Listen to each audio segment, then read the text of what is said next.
training room smelled of sweat, singed wood, and something sharper. Fear, maybe, or the ozone tang that clung to overused defensive spells. Ron wiped his forehead with his sleeve, leaving a smear of dust across the fabric. Around him, 24 Aura trainees caught their breath after the morning's drill, a complex exercise involving shield charms, non-verbal casting, and what their instructor called spatial awareness under duress. Ron thought it felt more like controlled chaos with wands. Trainee Potter, Gawain Robards, head of the Aura office, strode across the scorched floor with the purposeful gait of someone who'd faced down dark wizards before breakfast. His grey-streaked hair caught the light from the high windows, and his scarred hands gestured toward a complicated arrangement of training dummies. Demonstrate the counter-hex sequence we covered yesterday, the advanced variation. Harry exchanged a quick glance with Ron, half apologetic, half resigned, before stepping forward. Of course, Robards wanted Harry for the advanced demonstration. Harry, who'd actually defeated Voldemort. Harry, whose Patronus had saved everyone at the Battle of Hogwarts. Harry, who could probably perform the counter-hex sequence in his sleep. Ron shifted his weight, trying to ignore the familiar prickle of, what?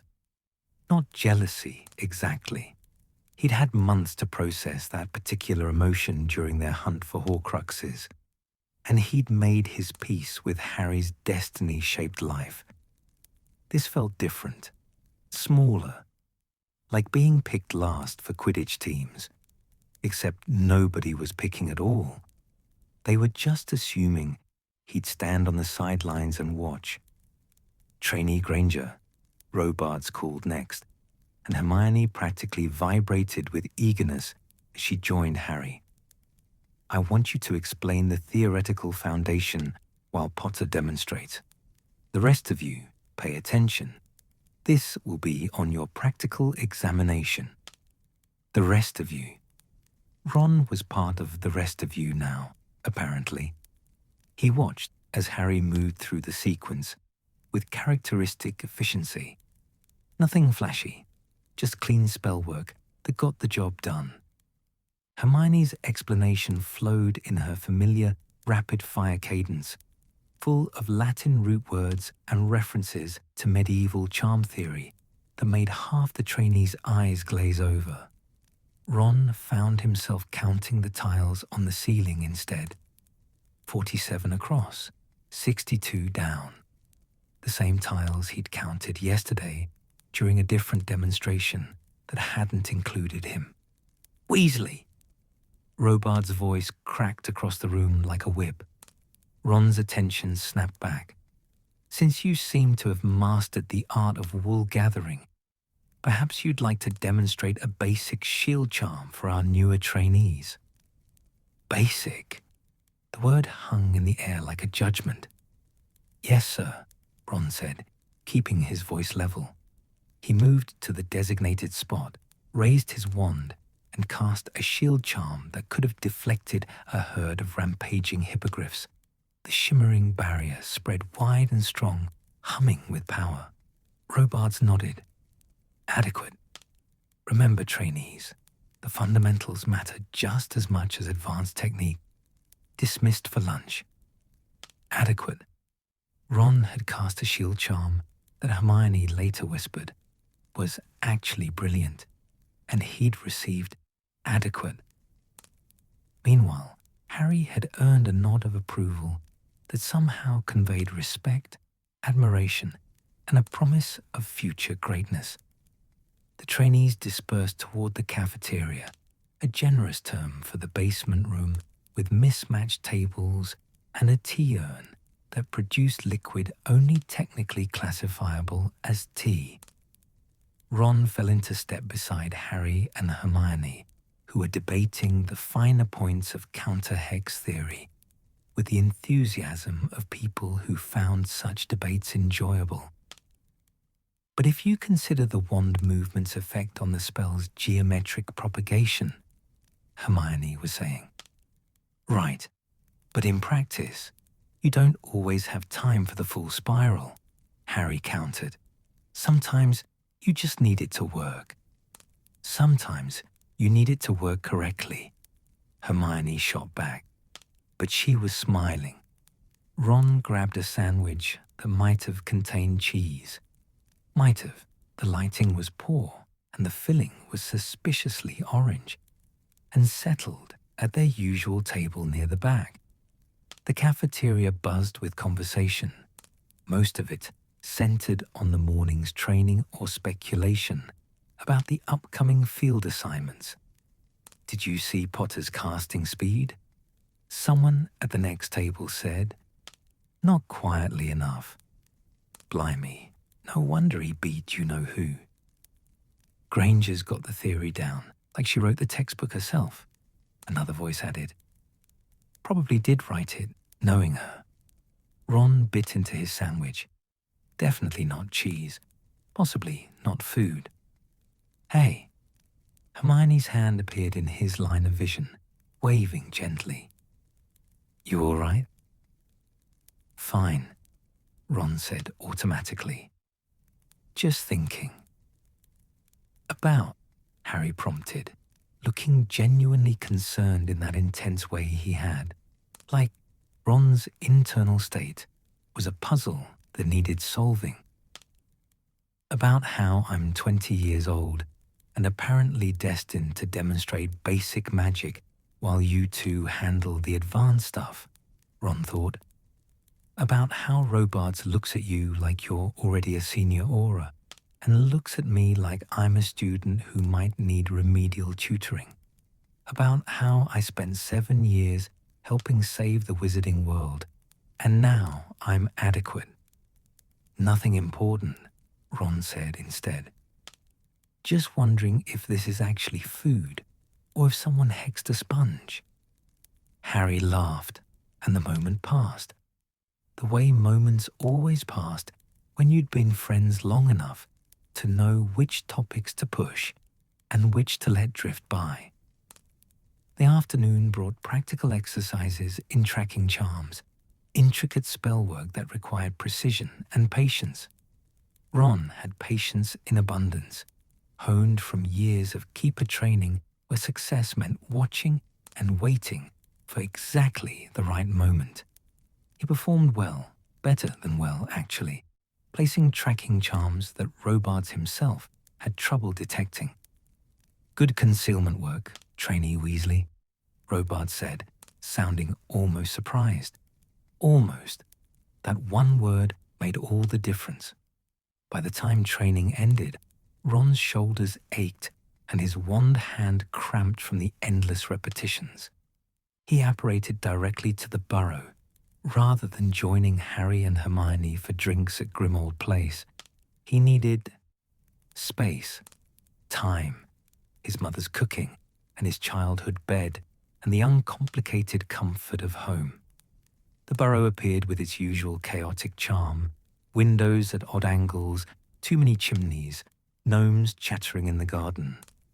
Smoke curled from the kitchen chimney, carrying the scent of roast chicken and his mother's rosemary potatoes. Ron's stomach growled in appreciation. Ronnie! Molly Weasley emerged from the kitchen before he'd fully crossed the threshold, her wand directing a floating tea service, while she simultaneously checked his face for injuries, malnutrition, and general signs of suffering. You're too thin. And what's this? Her fingers traced a bruise on his forearm, fresh from a poorly blocked stinging hex during morning drills. Just training, Mum. I'm fine.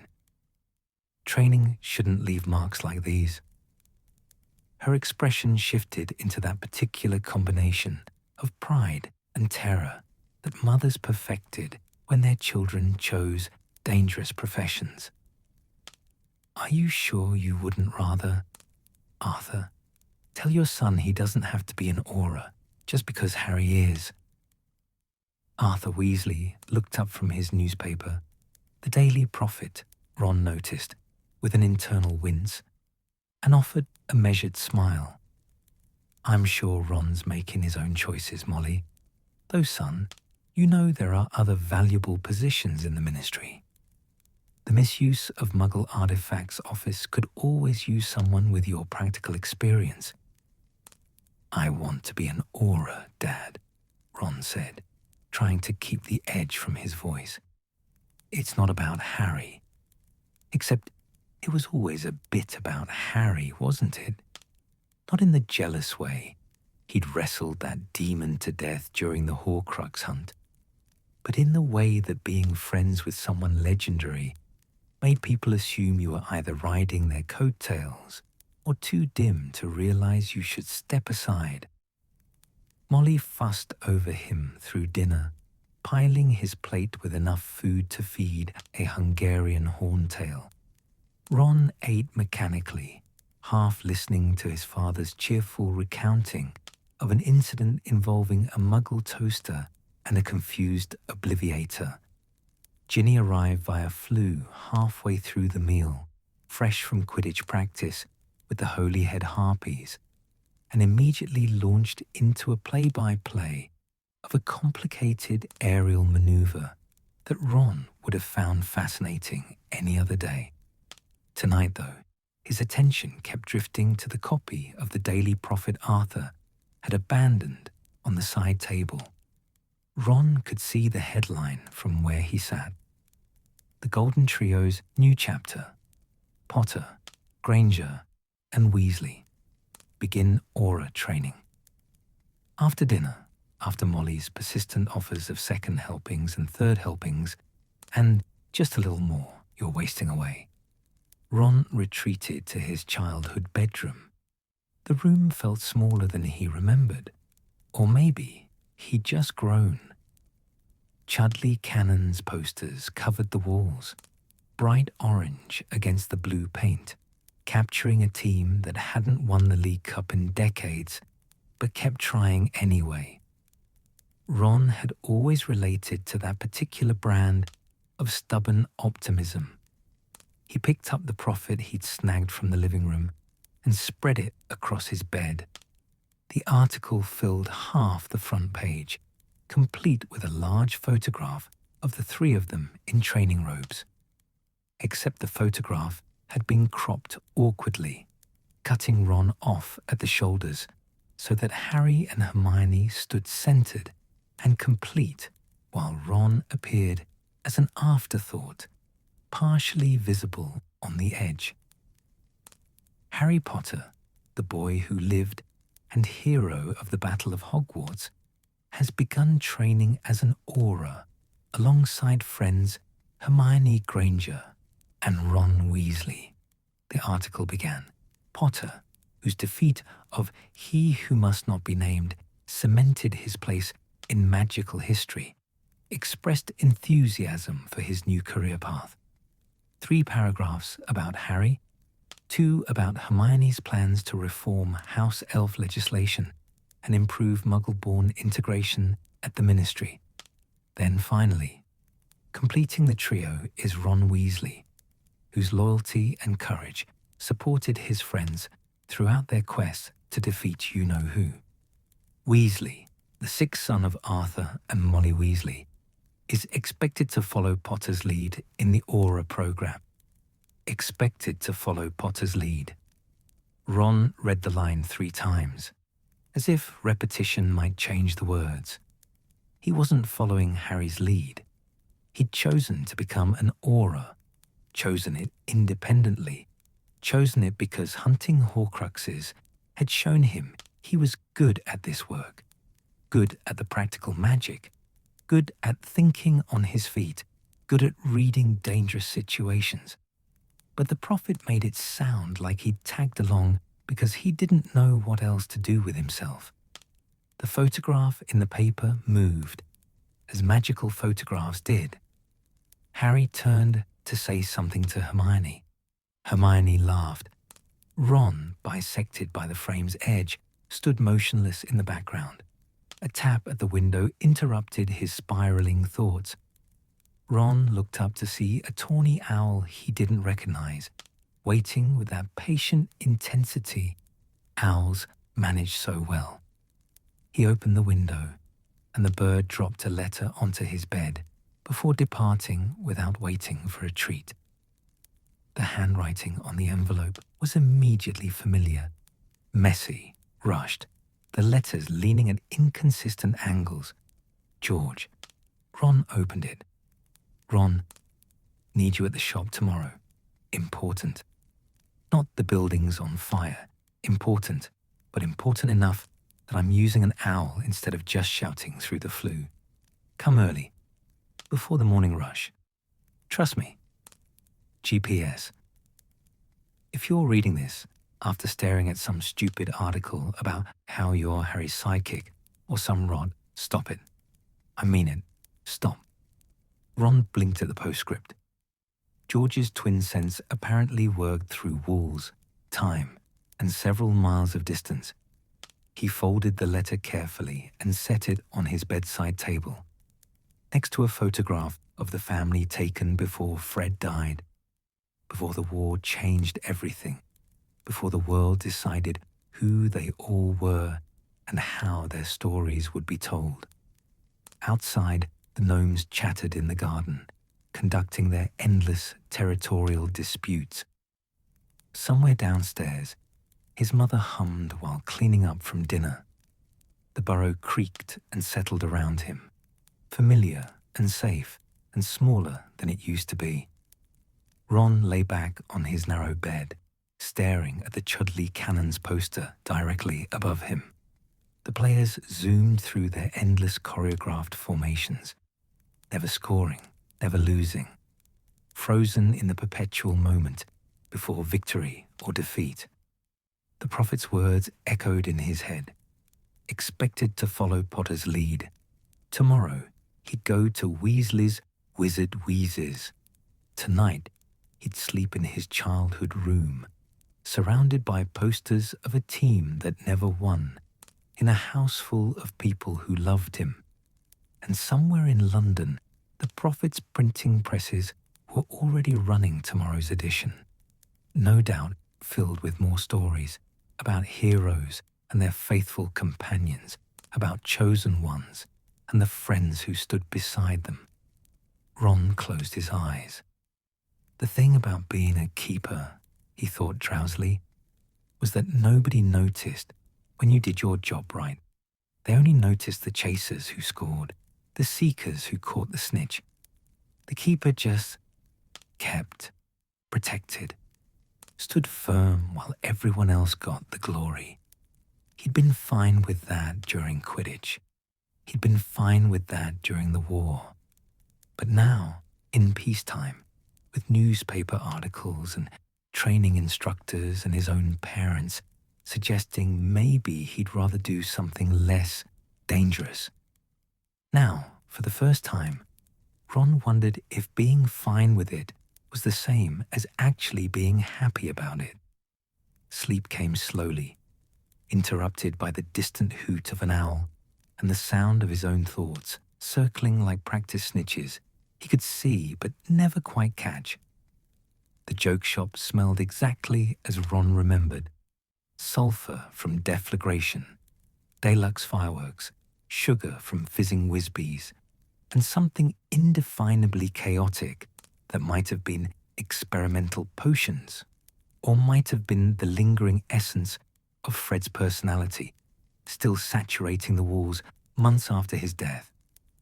Ron arrived just after dawn, when Diagon Alley lay quiet and the autumn mist clung to cobblestones like a stage curtain waiting to rise. George was already there, of course. Ron found him in the stockroom, surrounded by towers of inventory boxes that seemed to reproduce when nobody was looking. His brother sat cross-legged on the floor, a ledger open across his lap, his one tip illuminating columns of numbers that made even less sense than arithmancy homework. "You look terrible," Ron said by way of greeting. George glanced up, and Ron saw the shadows under his eyes. Deep purple bruises that spoke of too many sleepless nights. But George smiled anyway, that trademark Weasley grin that had charmed and terrorized Hogwarts for 7 years. "Lovely to see you too, little brother. Fancy some tea? I've got a kettle somewhere under this disaster." They sat in the stockroom drinking tea that George had somehow oversteeped into something resembling dragon's blood, while early morning light crept through the high windows. The shop wouldn't open for another 2 hours, giving them privacy in the comfortable silence that came from years of shared bedrooms and family dinners. "So," Ron said eventually, "what's the important thing?" George set down his teacup, actually set it down, rather than balancing it precariously on a box of puking pastilles, which told Ron this conversation was serious. "I need help. Real help. Not pop by when you're free help, but several days a week, possibly including weekends help." Ron waited. George's fingers drummed against the ledger, a nervous habit he'd developed since Fred died, filling the silence that used to belong to 2 people. "The shop's struggling," George continued. "Not going under struggling, but I can't manage inventory, ordering, customer service, product testing, and bookkeeping alone. I've been trying, but I'm making mistakes. Big ones. Last week I ordered 500 screaming yo-yos instead of 50. The week before, I forgot to reorder extendable ears completely, and we sold out in 2 days. And the ledgers—" He gestured helplessly at the book in his lap. "I think there's supposed to be a pattern to these numbers, but damned if I can find it." "You want me to help run the shop?" Ron said slowly. "I want you to help save the shop," George corrected. "This place was Fred's dream, our dream. I can't let it fail because I'm too proud or too thick to ask for help. You're doing aura training, I know, but if you could spare even a few afternoons a week."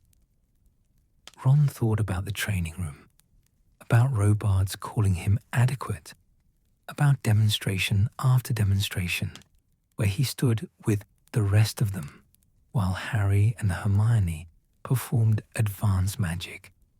Then he thought about Fred, about the last time he'd seen his brother alive, a flash of red hair and a shouted joke before an explosion tore through the castle. "Yeah," Ron said. "Yeah, I can do that." George's shoulders sagged with relief. "Really? You're sure? I know the aura thing is important." "It'll work," Ron interrupted. "Training ends at 5 most days. I can be here by 6. Help with evening inventory and ledgers. Weekends too, if you need." "Ron, George's voice caught. He cleared his throat roughly. "Thank you. Seriously. I know you've got your own life, and I'm not trying to—" "George, shut up. I want to help." And he did want to help, Ron realized. More than he'd wanted anything in weeks. Here was something concrete, something useful, something that wasn't about being adequate or following someone's lead. Here was his brother, asking for help, trusting him with something that mattered. They spent the morning organizing chaos into something resembling order. George showed Ron the inventory system, or rather, showed him the place where an inventory system should exist, but didn't, quite. Products lived wherever they'd been set down last. Orders accumulated in haphazard piles, and the ledger contained numbers that seemed to follow emotional logic rather than mathematical principles. "Right," Ron said, surveying the disaster. "This is fixable. Probably. Maybe. Do you have extra parchment?" By the time the shop opened at 9, Ron had started a new inventory system based on product type and popularity.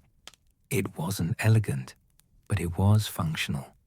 The same practical approach he'd used for planning their Horcrux hunt route, breaking down impossible tasks into manageable pieces. Customers trickled in as morning progressed, mostly Hogwarts students stocking up on contraband for the new term, plus a few adults who wandered in with the bemused expressions of people who'd forgotten what joy felt like and hoped to find it between the skiving snack boxes and portable swamps. Ron stayed behind the counter, handling purchases, while George demonstrated products with the showmanship of someone born to make people laugh. A boy of about 13 asked about decoy detonators, and George launched into an elaborate explanation involving a fictional scenario with an angry potions professor and a convenient scapegoat. The boy left with 6 detonators and a grin wide enough to split his face. "You're good at this," Ron observed, during a lull. George shrugged, restocking a display of extendable ears. Fred was better. He could sell anything to anyone, made them feel like they were part of the joke, not the butt of it. "I'm just carrying on." "You're doing more than carrying on," Ron said quietly. "You're keeping his dream alive." George's hand stilled on the extendable ears. For a moment, Ron thought he'd said the wrong thing, pushed too hard on a wound still raw.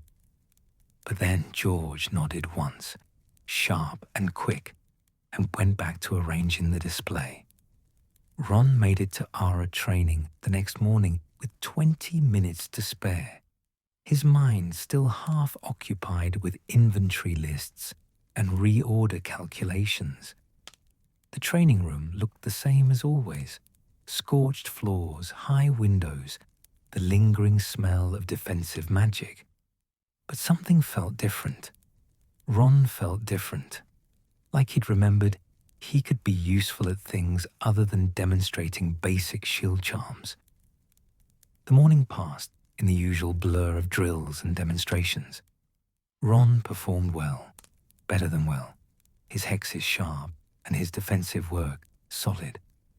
Robards nodded approvingly at his stunning spell. Actually, approvingly, not adequate, with a side of surprise. But then came lunch, and with lunch came the latest edition of Witch Weekly.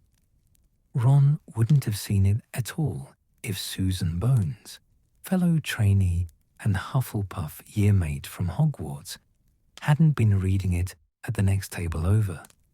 He noticed her glancing between the magazine and their table, her expression cycling through amusement, pity, and second-hand embarrassment. Finally, she caught his eye and mouthed, "Sorry." Ron's stomach dropped. "What is it?" Hermione asked, following his gaze. "Nothing. Probably nothing." But Hermione had already summoned the magazine with a flick of her wand, showing off, though she'd never admitted, and spread it across their table. The cover featured a photograph of the 3 of them from some ministry event Ron barely remembered attending. The headline read, "The Golden Trio. Where are they now?" "Oh no," Harry muttered.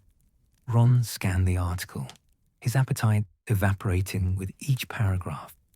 It covered Harry's aura training in glowing terms, Hermione's budding work on magical creature rights with the usual reverent tone reserved for revolutionary thinkers, and what of Ronald Weasley, the trio's 3rd member?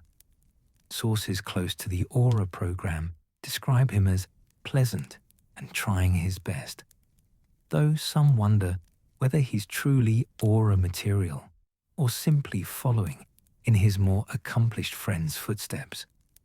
"He's a nice lad," one instructor commented anonymously, "but he lacks the raw talent of Potter or the theoretical brilliance of Granger. Still, loyalty counts for something." The words blurred. Ron blinked hard, forcing them back into focus. When asked about his future plans, Weasley mentioned helping at his brother's joke shop, a charming diversion, though hardly the groundbreaking work his friends pursue. One can't help but wonder, what's it like being the least accomplished member of the Golden Trio? The training room went very quiet. Ron realized people at other tables had stopped talking, were watching their table with expressions ranging from sympathy to barely concealed amusement. Ron laughed.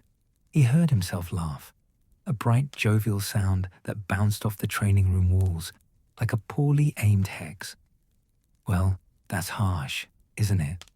Least accomplished. I helped destroy a Horcrux. That's gotta count for something. Ron? Hermione started, her voice tight with fury. It's fine, Ron said, still smiling that bright, empty smile. It's Witch Weekly. They once ran an article claiming you were dating both Harry and Victor Crumb simultaneously using time turners. Why would anyone take it seriously? But people were taking it seriously.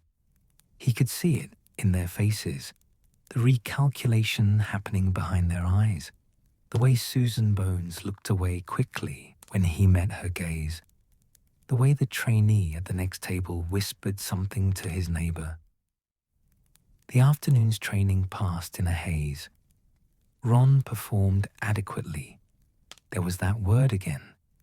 But his mind kept circling back to the article, to the anonymous instructor who'd called him pleasant and questioned whether he was truly aura material. He skipped drinks at Grimold Place that evening, claiming exhaustion, and headed straight to Weasley's Wizard Wheezes instead.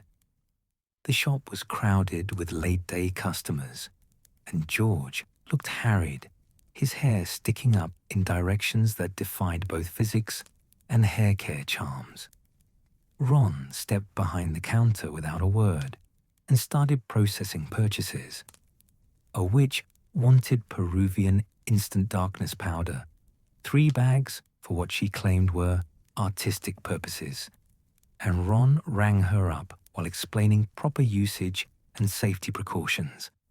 A wizard asked about love potions, and Ron directed him toward the romance advice books instead, earning a grateful look from George.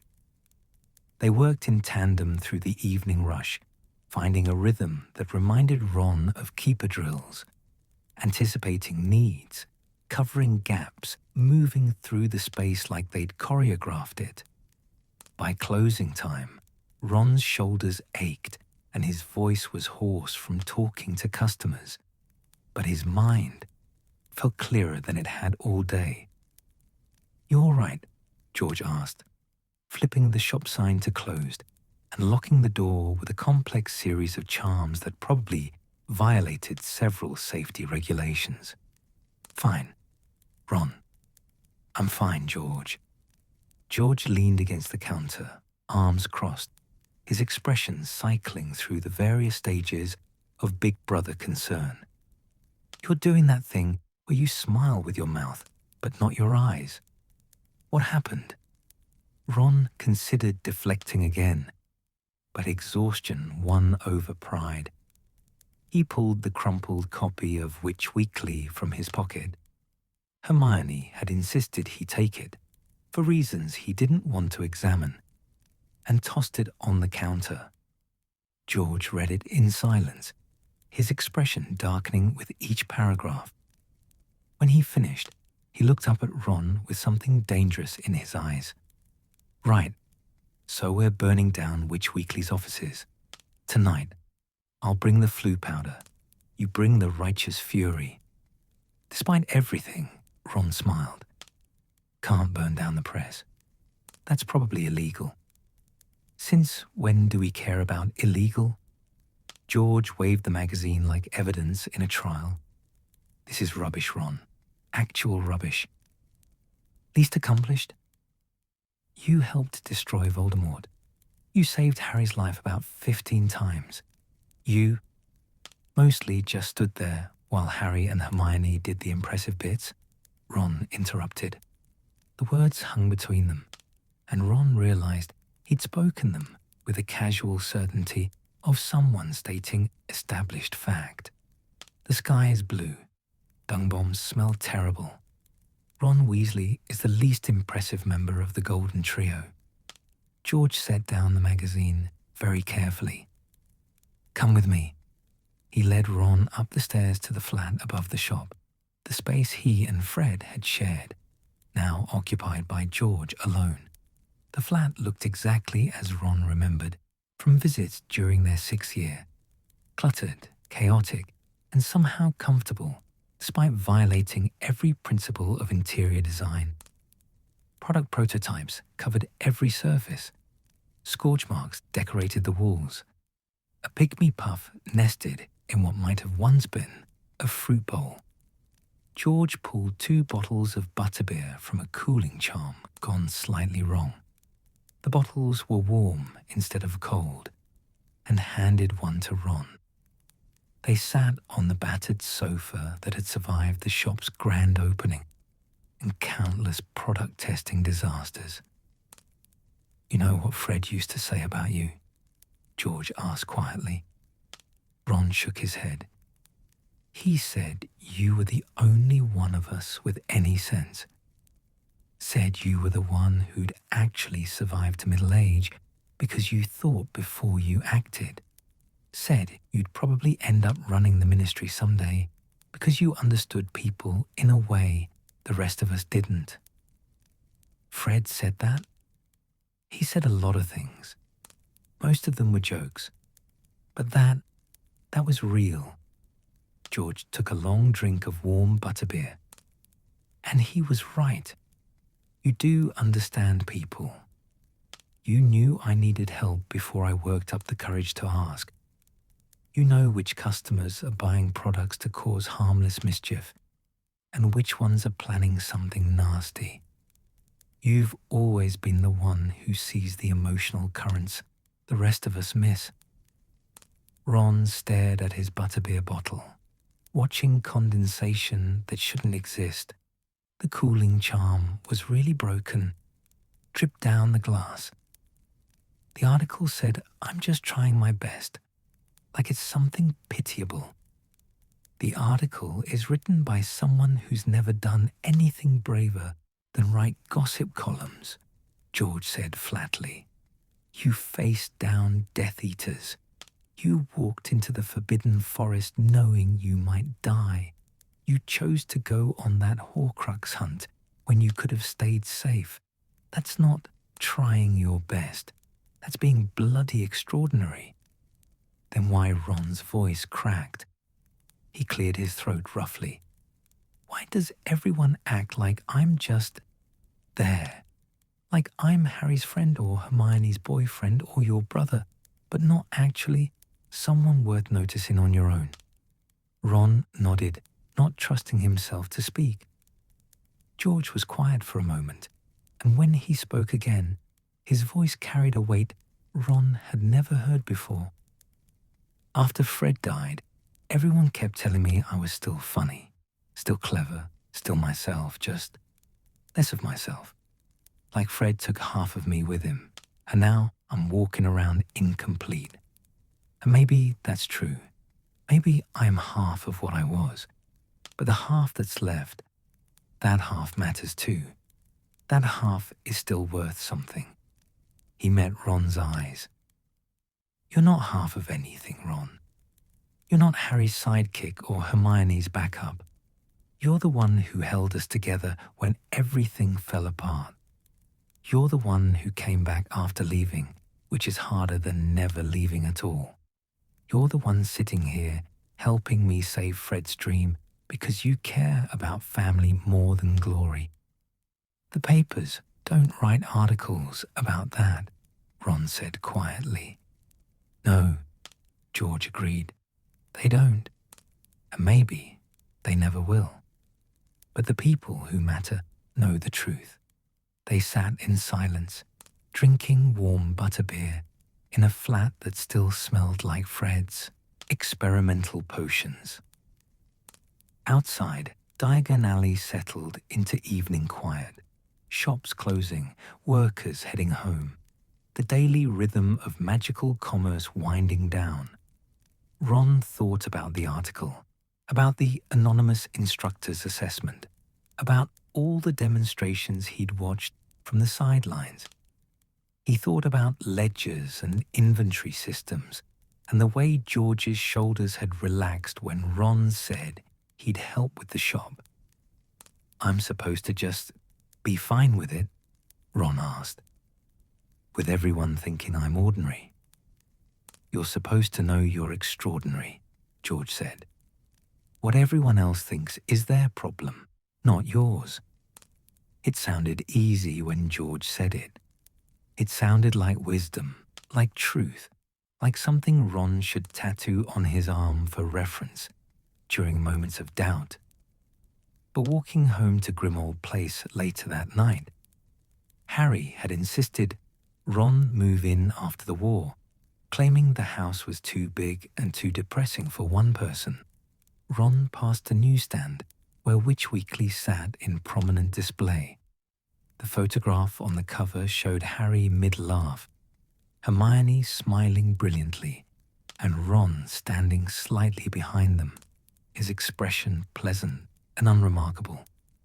The least accomplished member of the Golden Trio.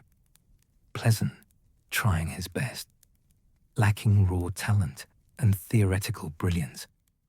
Ron bought a copy of the magazine.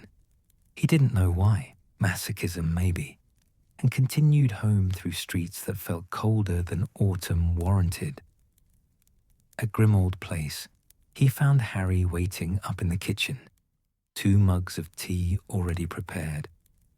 They sat at the scarred wooden table where Mrs. Black's portrait used to scream insults, now blessedly silenced by permanent sticking charms. "That article was rot," Harry said without preamble. "Absolute rot.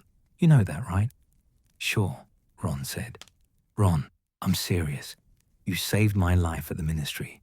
You destroyed a Horcrux. You came back after—" Harry stopped, as if mentioning the Horcrux-induced departure might shatter something fragile between them. "I know," Ron said quietly. "I know I did important things. I know I helped. But knowing doesn't change what everyone else thinks." Harry was quiet for a long moment, his fingers wrapped around his mug. "After the war ended, someone from the Prophet asked me what it felt like to be a hero. I told them I wasn't a hero alone. I told them about you and Hermione, about the Order, about everyone who fought. And do you know what they wrote?" Ron shook his head. Harry Potter, with characteristic modesty, deflects praise. "They made my acknowledgement of other people into another story about me." Harry met Ron's eyes. "The papers write the stories they want to write, mate. Doesn't make them true." "Maybe," Ron said, "but it makes them what people believe." He went to bed that night in his room at Grimmauld Place, the room that had belonged to Sirius's brother Regulus, now cleared of dark artifacts and decorated with Chudley Cannon's memorabilia that looked out of place against the elegant wallpaper. Ron lay awake, staring at the ceiling, listening to the old house settle around him. Tomorrow, he'd go back to training. He'd demonstrate basic shield charms, while Harry performed advanced combat sequences. He'd watch instructors defer to Hermione's theoretical brilliance while calling his own work adequate. And tomorrow evening, he'd go to Weasley's Wizard Wheezes. He'd help George with inventory and ledgers and customer service. He'd do work that Witch Weekly called a charming diversion. But that felt more real, more important than any demonstration in Robart's training room. "The people who matter know the truth," George had said. Ron closed his eyes and hoped that someday he'd believe it. The field examination had seemed straightforward enough in the briefing. Locate and apprehend suspected Death Eater sympathizers operating out of an abandoned warehouse in Southwark. Intelligence suggested 3 targets: minimal magical defenses, standard arrest protocols. Ron, Harry, and Hermione would lead separate teams of junior trainees, a test of leadership capability as much as combat skill. What the briefing hadn't mentioned was that the suspects would be expecting them. Ron crouched behind a rusted shipping container, his team of 3 trainees pressed against the corrugated metal beside him. The warehouse stretched vast and dark beyond their position, its high windows admitting only pale December light that did little to illuminate the maze of industrial debris. Somewhere in the shadows, their targets waited. Trainee Weasley, Robard's voice crackled through the communication charm attached to Ron's collar. Your team will approach from the east entrance. Potter takes west, Granger south. Standard pincer formation. Remember, these are arrest exercises, not combat situations. Minimum force. Ron acknowledged and signaled his team forward.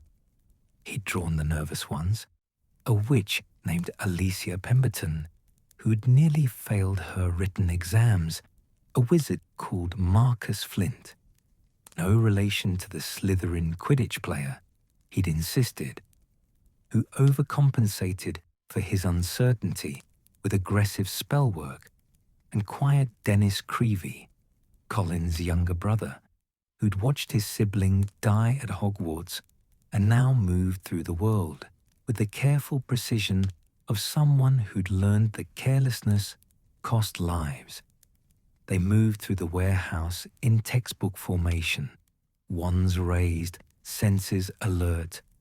Ron tracked their surroundings with the same attention he'd once used for watching quaffles, noting exit points, structural weaknesses, places where ambush might hide.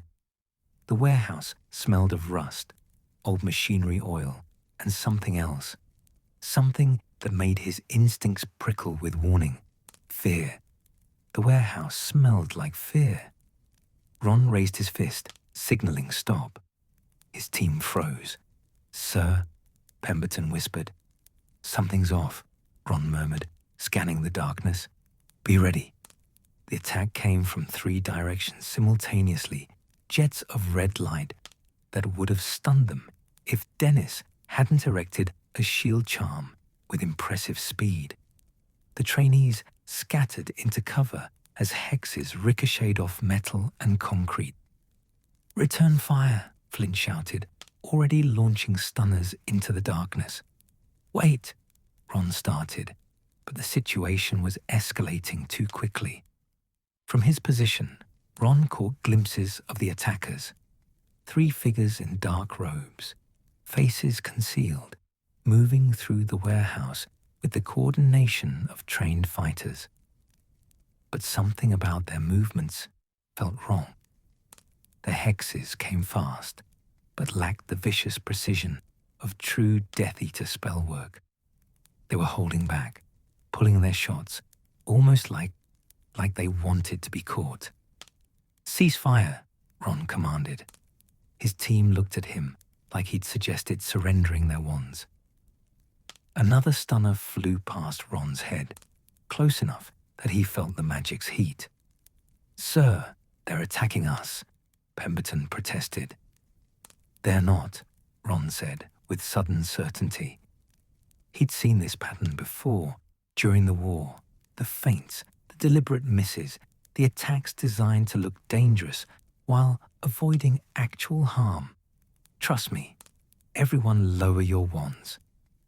Are you mental? Flint demanded. Through the communication charm, Ron heard Robard's barking orders to Harry's team, heard the sounds of combat from multiple directions. The exercise was collapsing into chaos. Ron made a decision. He stood up from cover, wand lowered but ready, and walked into the open. "Ron, what the hell?" That was Harry's voice through the charm, sharp with alarm. The hexes stopped. The warehouse fell silent, except for the ragged breathing of trainees and suspects alike. Ron walked forward slowly, hands visible, his body language deliberately non-threatening. "I know you can hear me," Ron called into the darkness. "I know you're scared. I know you don't actually want to hurt anyone." Movement in the shadows, figures shifting position but not attacking. "My name is Ron Weasley," he continued, keeping his voice steady. "I'm an Aura trainee, not Harry Potter, not anyone famous or important, just someone who wants to understand what's happening here." "You're one of them," a voice called back, male, young, shaking with emotion. "Your ministry. You're here to arrest us for nothing, just like they arrested my father for nothing." There it was, the fear beneath the aggression. Ron took another step forward. Behind him, he heard Robards cursing through the communication charm, heard the other teams moving into position. He had maybe 30 seconds before the situation exploded again. "Your father, was he coerced during the war?" Ron asked. "Threatened? Forced to choose between his family and resistance?" Silence, which was answer enough. "The war's over," Ron said quietly. "Voldemort's dead. The people who forced those choices are gone or imprisoned. But you're still here, still afraid the Ministry will punish you for what you couldn't control. That's why you're holed up in this warehouse.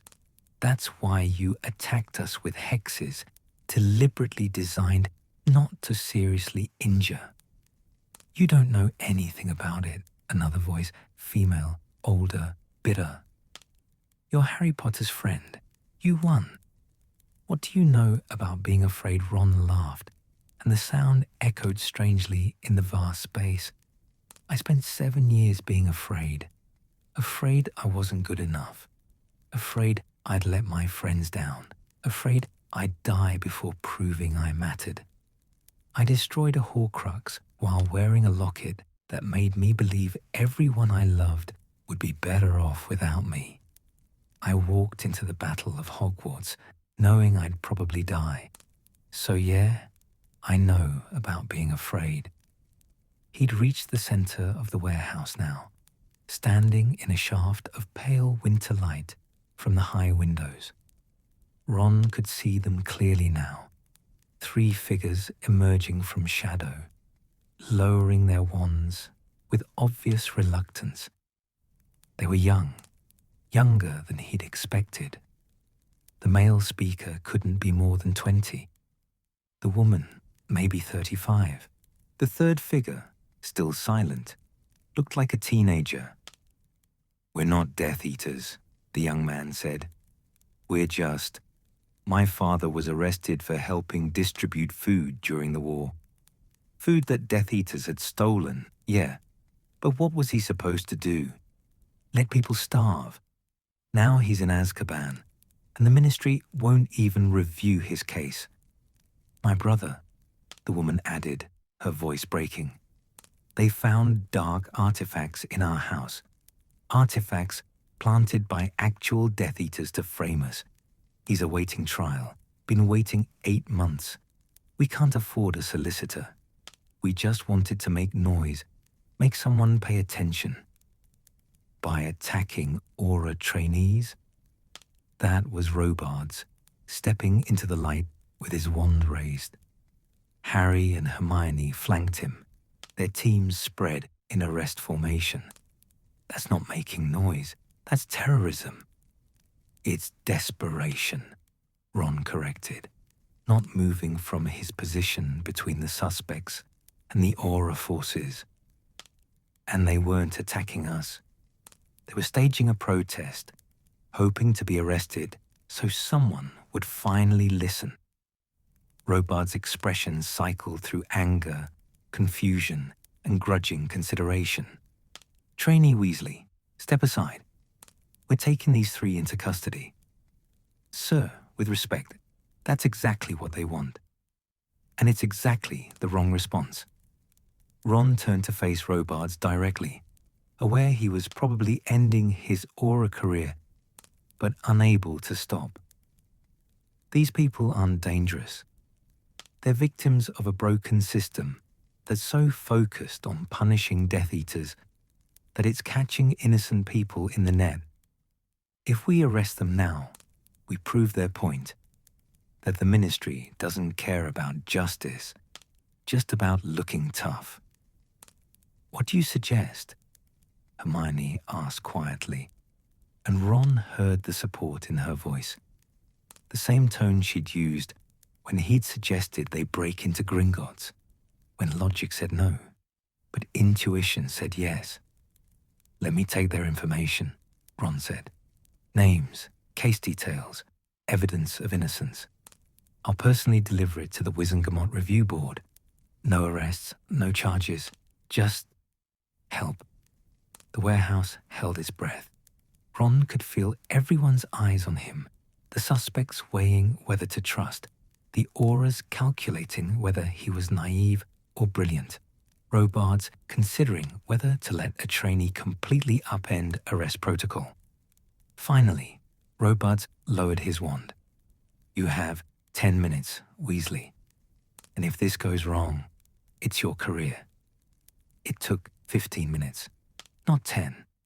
The three suspects, Marcus Abernathy, Eloise Catchlove, and her nephew Thomas, shared their stories while Ron took careful notes on conjured parchment. Stories of families torn apart by post-war paranoia, of rushed trials and inadequate defense, of people who'd been coerced or framed now rotting in Azkaban, while true Death Eaters went free through expensive solicitors and Ministry connections. Ron documented everything with the same methodical attention he'd once used for Hermione's research notes. Names, dates, case numbers, evidence of innocence that had never made it before a judge. When he finished, he looked at the three of them. I can't promise anything will change, but I promise someone will look at this. Someone will listen. Why should we trust you? Thomas asked.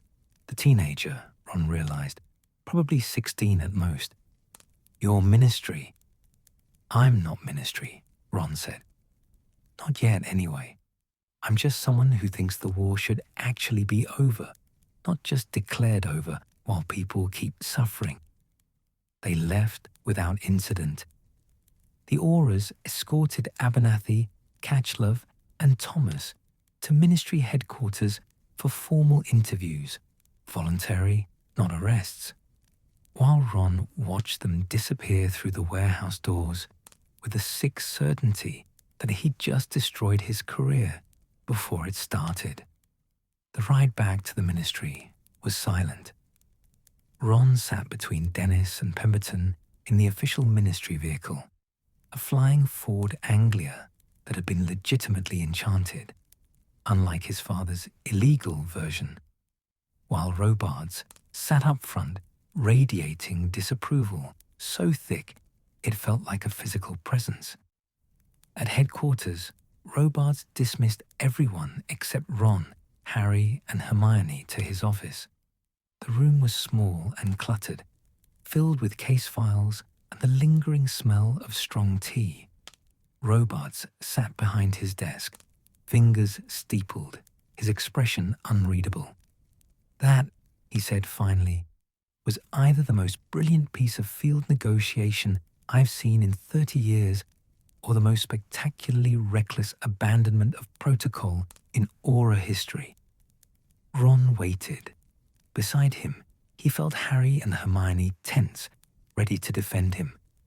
You completely ignored the arrest plan, Robards continued. You exposed yourself to hostile targets without backup. You negotiated terms without authorization.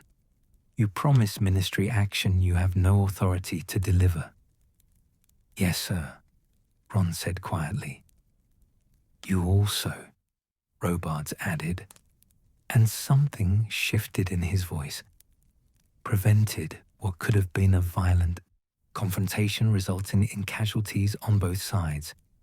You identified the true nature of the threat through observation and empathy rather than force. You de-escalated a situation that 3 other teams were about to make catastrophically worse. Ron blinked. Sir? Potter and Granger's teams were 30 seconds from launching a full assault when you walked into that clearing, Robard said. We'd have stunned those 3, arrested them, and never known they weren't actually threats. Their families would have had more ammunition for their claims of ministry persecution. We'd have created more problems while solving nothing. He stood, walked to the window overlooking the atrium far below. How did you know they weren't dangerous? Ron thought about it. Their hexes were wrong, too careful, too deliberate in their mispatterns, and they smelled afraid, not angry. Fear and anger smell different. I learned that during the war. Fear and anger smell different, Robards repeated, as if testing the words. He turned back to Ron. That's not something we can teach in a training room, Weasley. That's instinct. That's the kind of field sense that makes the difference between a competent aura and an exceptional one. Ron felt Harry and Hermione both turn to stare at him. He kept his eyes on Robards. I'm forwarding your report to the Wizengamot Review Board personally, Robard said, with a note that you identified a systematic failure in our post-war justice process. Expect to testify. Thank you, sir. Don't thank me. You did the work. I'm just making sure the right people see it. Robards returned to his desk, shuffling papers in a clear dismissal. Training resumes Monday. Dismissed. They walked out together, the 3 of them, through the ministry's labyrinthine corridors, toward the atrium and the Flu Network home. Ron felt strange, lighter somehow, like something heavy he hadn't realized he'd been carrying had loosened its grip. That was incredible, Hermione said finally, her voice filled with the kind of academic admiration she usually reserved for particularly elegant spellwork. The way you read the situation, the empathy you showed. Ron, that was genuinely brilliant. It was mental, Harry added, but he was grinning. Completely mental. Walking into Hexfire with your wand down. I nearly had a heart attack. It felt right, Ron said simply. They weren't trying to hurt us. They were trying to be seen. They parted at the Flu Network. Hermione to her flat in Islington, Harry and Ron back to Grimmauld Place. But before Ron could step into the flames, Harry caught his arm.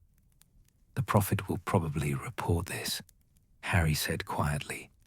They'll make it about me somehow, about how my team handled the situation or how the Golden Trio resolved a dangerous standoff, and your name will be somewhere in paragraph 5. Ron had thought the same thing. Yeah, probably. But Robards knows, Harry continued. Everyone on those teams knows. We all saw you walk into that clearing and turn a disaster into a victory. The people who matter know the truth, mate. The people who matter know the truth. The same thing George had said, now echoed by Harry. Ron nodded and stepped into the Flu. That evening, he went to Weasley's Wizard Wheezes as usual. George took one look at him and said, Something happened, good or bad? Both, Ron said. Probably both. They worked through the evening inventory together, Ron's hands moving automatically through familiar tasks while his mind replayed the warehouse encounter. He'd done something right today. Something important. Something that had nothing to do with Harry's fame or Hermione's brilliance, and everything to do with his own particular way of seeing the world. Around 8, during a lull in customers, George handed Ron the evening edition of the Daily Prophet. The headline made Ron's stomach clench. Potter's quick thinking ends. Standoff. Death Eater. Sympathizers. Peacefully subdued. Ron scanned the article. 3 paragraphs about Harry's leadership. 2 about the innovative tactics employed. 1 about Hermione's theoretical contributions to negotiation strategy. And then, finally, the situation was ultimately resolved through the combined efforts of the Aura trainee team, including Ronald Weasley. Combined efforts, including Ronald Weasley. Paragraph 7. Ron set down the paper carefully, surprised to find he felt fine. Not happy exactly, but not devastated either. The sick weight that had been pressing on his chest since the Witch Weekly article had lifted somehow, replaced by something steadier. "You're not upset," George observed. "Robards knows what I did," Ron said slowly. "Everyone on those teams knows. The people whose opinions actually matter, they know. And the Prophet doesn't matter." Ron thought about it. The Prophet matters, but not as much as I thought. Not as much as doing the actual work. George smiled, his real smile, not the performance version he wore for customers. "Now you're getting it, little brother." They closed the shop together, Ron handling the complex locking charms, while George counted the day's receipts. The November night had turned properly cold, frost forming on the Diagon Alley cobblestones, and Ron's breath misted in the air as they stood outside the shop's entrance. "Fred would be proud of you," George said suddenly. "Not for the warehouse thing specifically, though that was brilliant, but for figuring out what matters. He always said you were the smart one." "Fred said that?" Ron asked, the same question he'd asked before, still surprised by the answer. "All the time. Usually when he was trying to talk you into being our test subject for some horrifying new product." George's expression turned wistful. "He knew you'd end up doing important things, Ron. The kind of things that don't make headlines but change lives anyway." Ron looked up at the shop, at the bright window displays, at the sign reading Weasley's Wizard Wheezes in Fred and George's distinctive handwriting, at the physical manifestation of his brother's dream. "This is important too. Keeping this place alive, making people laugh. It matters." "Yeah," George said softly. "It does." Ron apparated home to Grimmauld Place, where he found Harry asleep on the sofa with case files scattered around him, and Creature's attempted dinner. Something involving suspicious meat and aggressive seasoning, congealing on the coffee table. Ron vanished the food, levitated a blanket over Harry, and climbed the stairs to his room. In the morning, he'd wake up and go to training. He'd demonstrate shield charms and tracking spells and whatever else Robards assigned. He'd listen to instructors praise Harry's natural talent and Hermione's theoretical brilliance. He'd read news articles that buried his name in the paragraph 7. And in the evening, he'd go to the joke shop. He'd help George with ledgers and inventory and the endless work of keeping a dream alive. He'd do the quiet, important work that nobody would write articles about. The people who matter know the truth. Ron lay in Regulus Black's old room, surrounded by Chudley Cannon's posters that still depicted a team that never won, and let himself believe it. The interview had seemed harmless enough at the time. A cheerful witch from Witch Weekly had approached Ron outside the ministry, her quick quotes quill hovering at the ready, her smile as bright and artificial as conjured flowers. She'd wanted just a few words about aura training, about working alongside Harry and Hermione, about life after the war. Ron had been in a good mood that day, February's weak sunlight filtering through London's perpetual clouds, a successful tracking exercise that morning, George's laugh still echoing from their lunch at the Leaky Cauldron. He'd thought, foolishly, that maybe the press was finally ready to see him as something other than Harry's loyal sidekick. The article appeared 3 days later with a headline that made Ron's blood run cold. The third wheel. What's it like? Being the least accomplished of the trio. Ron stood in the ministry cafeteria, staring at the magazine someone had left on his usual table, and read his own words twisted into something unrecognizable. The quick quotes. Quill had done its usual creative editing, transforming his careful responses into something that sounded defensive, insecure, almost pathetic. I try my best, Weasley admits with a self-deprecating laugh that doesn't quite reach his eyes. Harry and Hermione are brilliant, obviously. I just tag along and hope I'm useful. He'd never said that. He'd said something about teamwork, about different strengths complementing each other. But the quill had extracted the worst possible interpretation and presented it as direct quotation. When asked about his future prospects, Weasley seems uncertain. Maybe I'll make it through training, he says. Or maybe I'll end up working at my brother's joke shop full-time. At least there I'm good at something. That wasn't even close to what he'd said. He'd mentioned the shop as something he was proud of helping with, but the article made it sound like a fallback plan for someone who couldn't hack it as an aura. The cafeteria had gone quiet. Ron realized people were watching him, some with pity, some with second-hand embarrassment, some with the kind of cruel amusement that came from watching someone else's humiliation. Mate. Harry appeared at his elbow, Hermione close behind, both of them having clearly seen the article. It's fine, Ron said, hearing his own voice come out too bright, too cheerful, the same performance he'd perfected over years of being poor in a school full of wealthy kids. Just Witch Weekly being Witch Weekly. Everyone knows they make things up. But the problem was that not everyone knew that. Or maybe everyone knew, but chose to believe it anyway, because it fit the narrative they'd already decided was true. At training that afternoon, Ron felt the weight of eyes on him constantly. Whispers followed him through the corridors.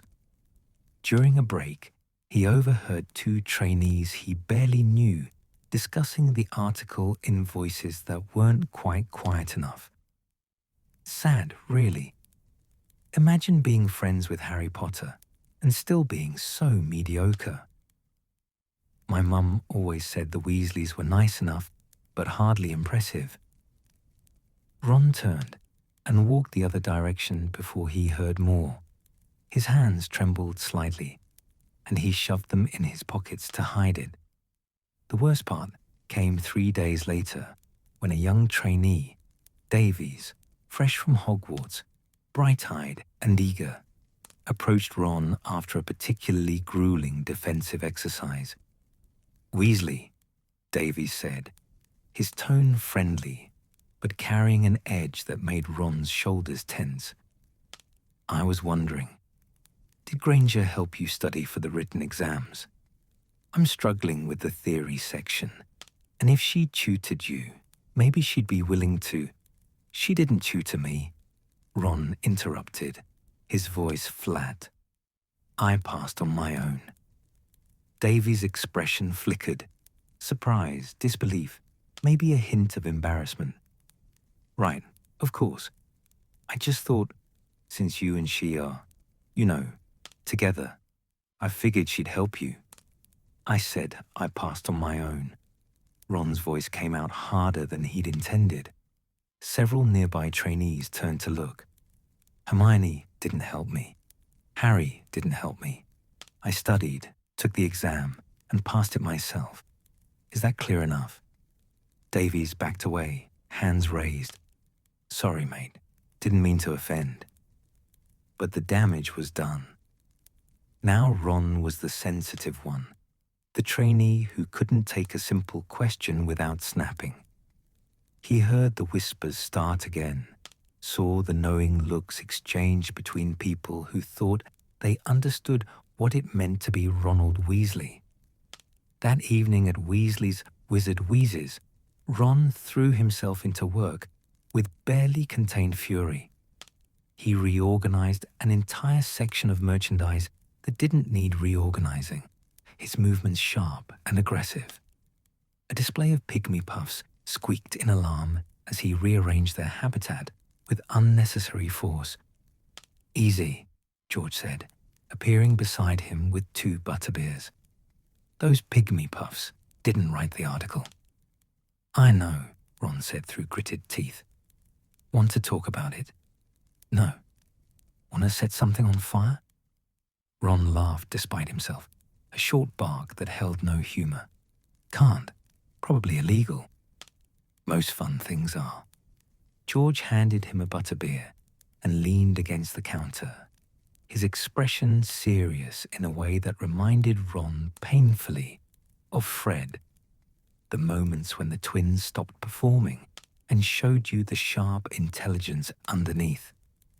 But seriously, Ron, you're wound tighter than a fanged frisbee. What happened?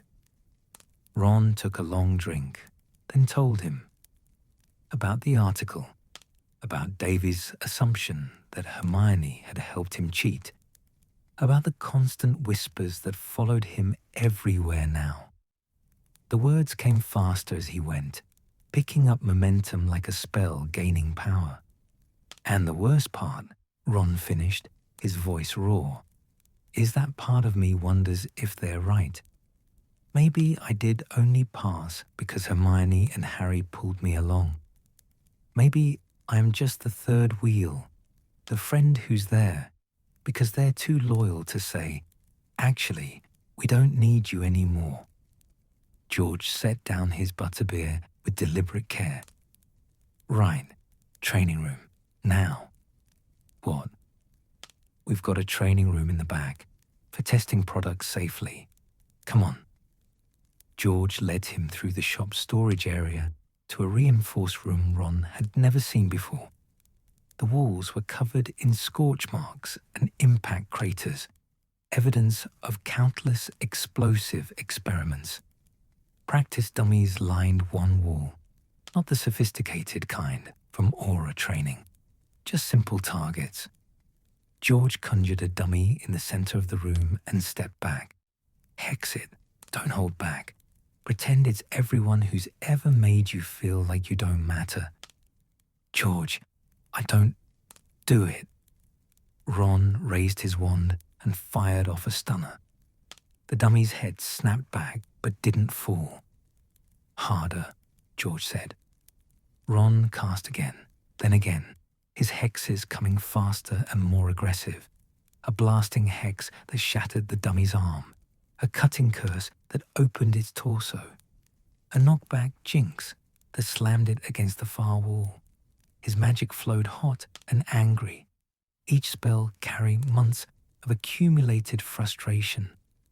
The dummy exploded in a shower of stuffing and wood splinters. Ron stood there breathing hard, his wand hand trembling, sweat dripping down his temples despite the February cold.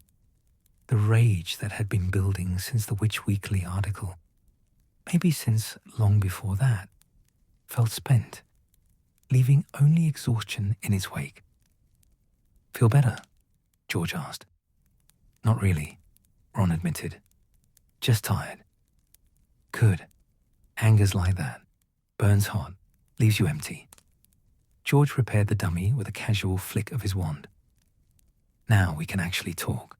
They sat on the floor of the testing room, backs against the scarred walls, passing the butterbeer back and forth. The shop had closed for the night, leaving them in comfortable silence, broken only by the occasional creak of the building settling. After Fred died, George said quietly, everyone kept waiting for me to fall apart. They watched me like I was a filibuster firework about to explode. Every joke I made, they analyzed it. Every smile, they questioned if it was real. People started treating me like I was broken, like I was just the surviving half of something whole that had been shattered. Ron had noticed, but he'd never known how to talk about it.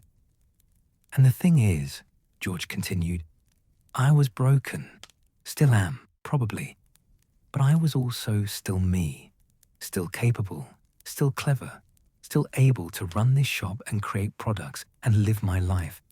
But because people had decided I was broken, they couldn't see anything else. They made me doubt myself, made me wonder if maybe they were right. Maybe I was just pretending to be functional. Maybe I couldn't actually handle this alone. But you can, Ron said. You've kept the shop going, made it successful. You're brilliant, George. So are you. George met his eyes. But you've let other people's narratives convince you otherwise. That article, that trainee's question, they're not truth, Ron. They're just stories other people tell because it's easier than seeing who you actually are.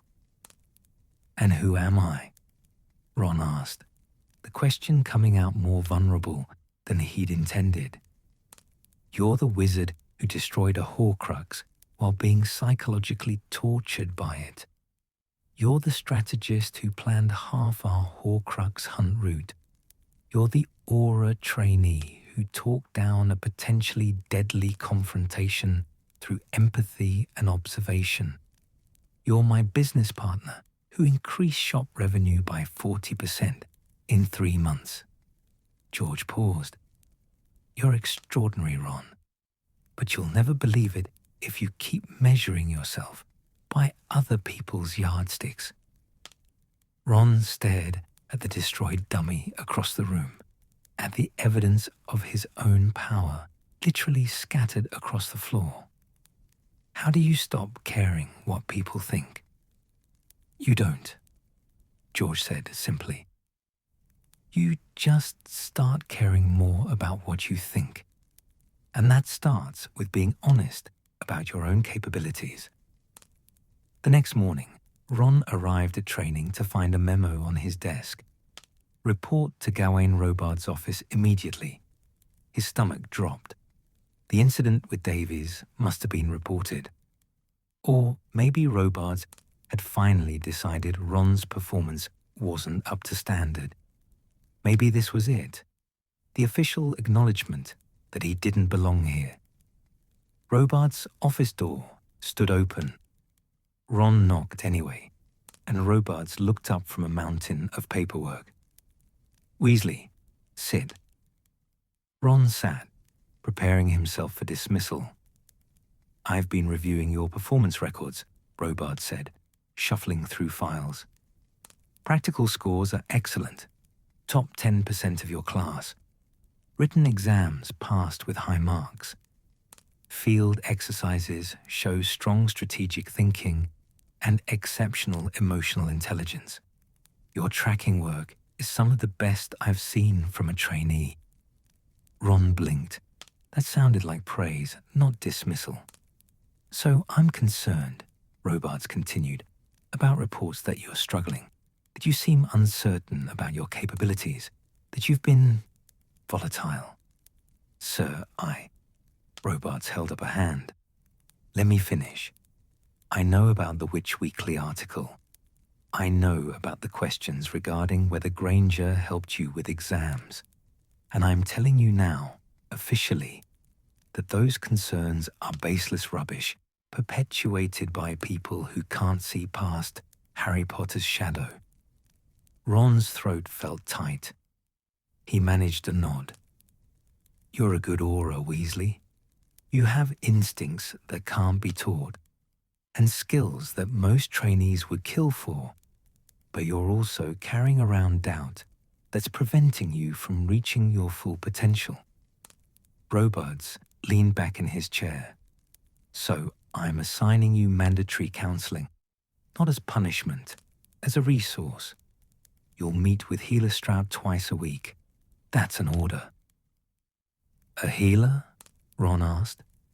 Sir, I don't need... Everyone who fought in that war needs counseling, Weasley. The fact that you think you don't is precisely why you do. Robards' expression softened slightly. You survived horrors most wizards can't imagine. You watched friends die. You carried trauma that would break most people. Getting help for that isn't weakness. It's intelligence. Ron left the office with a slip of parchment containing appointment times and a strange feeling he couldn't quite name. Not relief, exactly. Not hope.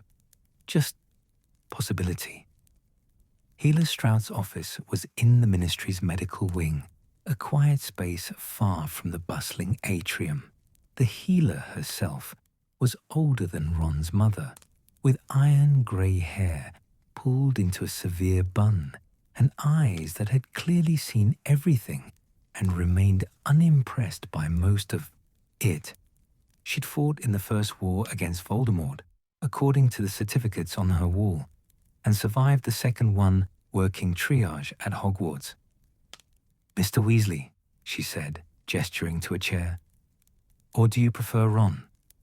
Ron's fine. Good. I'm Miriam, not Healer Stroud, not Mom, just Miriam. We'll be talking regularly, so we might as well be informal. She settled into her own chair, with the ease of someone comfortable in her own space. Gawain tells me you're struggling with self-worth issues stemming from media coverage and the public perception. Ron shifted uncomfortably. I don't know if I'd call it struggling. What would you call it? People keep saying I'm not good enough, that I only achieve things because of Harry and Hermione. And maybe they're right. Are they? Miriam asked mildly. Did Hermione Granger take your written exams for you? No. Did Harry Potter perform your practical demonstrations? No. Did either of them destroy the Horcrux you destroyed? No, but then they're not right. Miriam's voice was firm, but not unkind. They're operating from incomplete information and personal bias. The question isn't whether they're right. They're demonstrably not. The question is why you're giving their opinions more weight than objective evidence. Ron had no answer for that. I'm going to give you an assignment, Miriam said. For the next week, I want you to notice one thing each day that only you observed, something no one else in the room caught, a detail, a pattern, an emotional undercurrent. Write it down. Bring me the list at our next session. That's it. That's it. You want to be seen, Ron. Start by seeing yourself, seeing what you uniquely contribute that no one else does. Ron left the appointment feeling strange, unmoored. He went through training in a daze, barely registering the afternoon's exercises. But that evening at the shop, he started paying attention differently. He noticed that George flinched every time someone laughed too loudly, a new development, probably related to trauma from the battle. He noticed that the young witch buying love potions had bruises on her wrist that looked like finger marks. Love potions for control, not romance. He noticed that the wizard asking about skiving snack boxes had medical textbooks in his bag, probably a healer student looking for a way to skip rotations, which was dangerous. Ron acted on what he noticed. He made a mental note to ask George about the laughter thing later, gently. He convinced the young witch to try self-love charms instead and slipped her a card for a domestic abuse resource. He directed the healer student toward caffeine potions and time management books instead. Small things, invisible things, things no one would ever write articles about, but things that mattered. At the end of the evening, George found him restocking portable swamps with unusual focus. "You seem different," George observed. "Less explosive. What happened?" "Started seeing a healer," Ron admitted. "Ministry orders, trauma counseling, or whatever." "Good," George said simply. "That's good, Ron. She gave me homework. Notice things only I can notice. Document them." And Ron told him about the witch with bruises, about the healer student, about the way George flinched at loud laughter. George went very still at that last one. "I didn't realize I was doing that," George said quietly. "I know, but I noticed, and we can work on it, if you want." George smiled, sad and real and grateful. "See, that right there? That's your gift, little brother. You see the things other people miss. Not the big flashy stuff Harry notices, because he's always looking for threats. Not the intellectual patterns Hermione catches, because she's analyzing everything you see the people. The pain and fear and hope underneath. Ron thought about that as he walked home through cold February streets. About the things he noticed that others missed, about the difference between being unremarkable and being observant, about the power in seeing truly rather than just looking. In his room at Grimmauld Place, he pulled out parchment and started his list for Miriam Day 1. Noticed George flinches at loud laughter, trauma response. Noticed domestic abuse signs in customer. Noticed student trying to endanger patients with irresponsible skiving. Acted on all 3 small observations, quiet interventions. Nothing that would make headlines. But looking at the list, Ron felt something shift inside him. Not confidence, not yet, but the beginning of understanding that maybe the things he noticed, the things he contributed, mattered precisely because they were quiet and careful and human. Maybe being extraordinary didn't always mean being loud. Maybe sometimes it meant being the one who saw what everyone else overlooked. Ron fell asleep with that thought, while outside his window, London carried on its endless noise, and somewhere in the city, a printing press prepared tomorrow's papers, and none of them would ever mention the small, important things Ron Weasley had done that day. But he'd know, and maybe, eventually, that would be enough. Spring arrived in London with its usual tentative optimism. Daffodils pushing through winter-hardened earth. Rain that smelled like growth instead of decay. Daylight lingering past 6 o'clock for the first time in months. Ron had been seeing healer Miriam for 8 weeks now, filling notebooks with observations that once would have seemed too small to matter. The exercise had changed something fundamental in how he moved through the world. Where once he'd watched passively, waiting to be told what to do, now he actively observed, tracking patterns, reading emotions, noticing the details that separated a routine situation from a dangerous one. It was a Tuesday morning when everything changed. The raid briefing was straightforward. A suspected dark artifacts ring operating out of a warehouse in Limehouse. Intelligence suggested the smugglers were moving cursed objects. Nothing catastrophically dangerous, but illegal enough to warrant Aura intervention. 6 trainees would assist 3 senior Auras. Ron's team included Harry, Hermione, and 3 others whose names he'd learned to remember: Williamson, Savage, and Proudfoot, all competent or hungry to prove themselves. Standard sweep and arrest, Senior Aura Dawlish explained, his scarred hands pointing to a crude map of the warehouse district. 3 entry points. Potter, you'll lead Team 1 through the main entrance. Granger, Team 2 takes the south loading dock. Weasley, Team 3 covers the north exit in case anyone runs.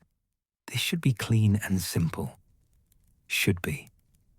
Ron had learned during the war that should be was the universe's way of laughing at your assumptions. They apparated to a point 2 streets away from the target, moving through Limehouse's industrial sprawl under grey April skies. The warehouse loomed ahead.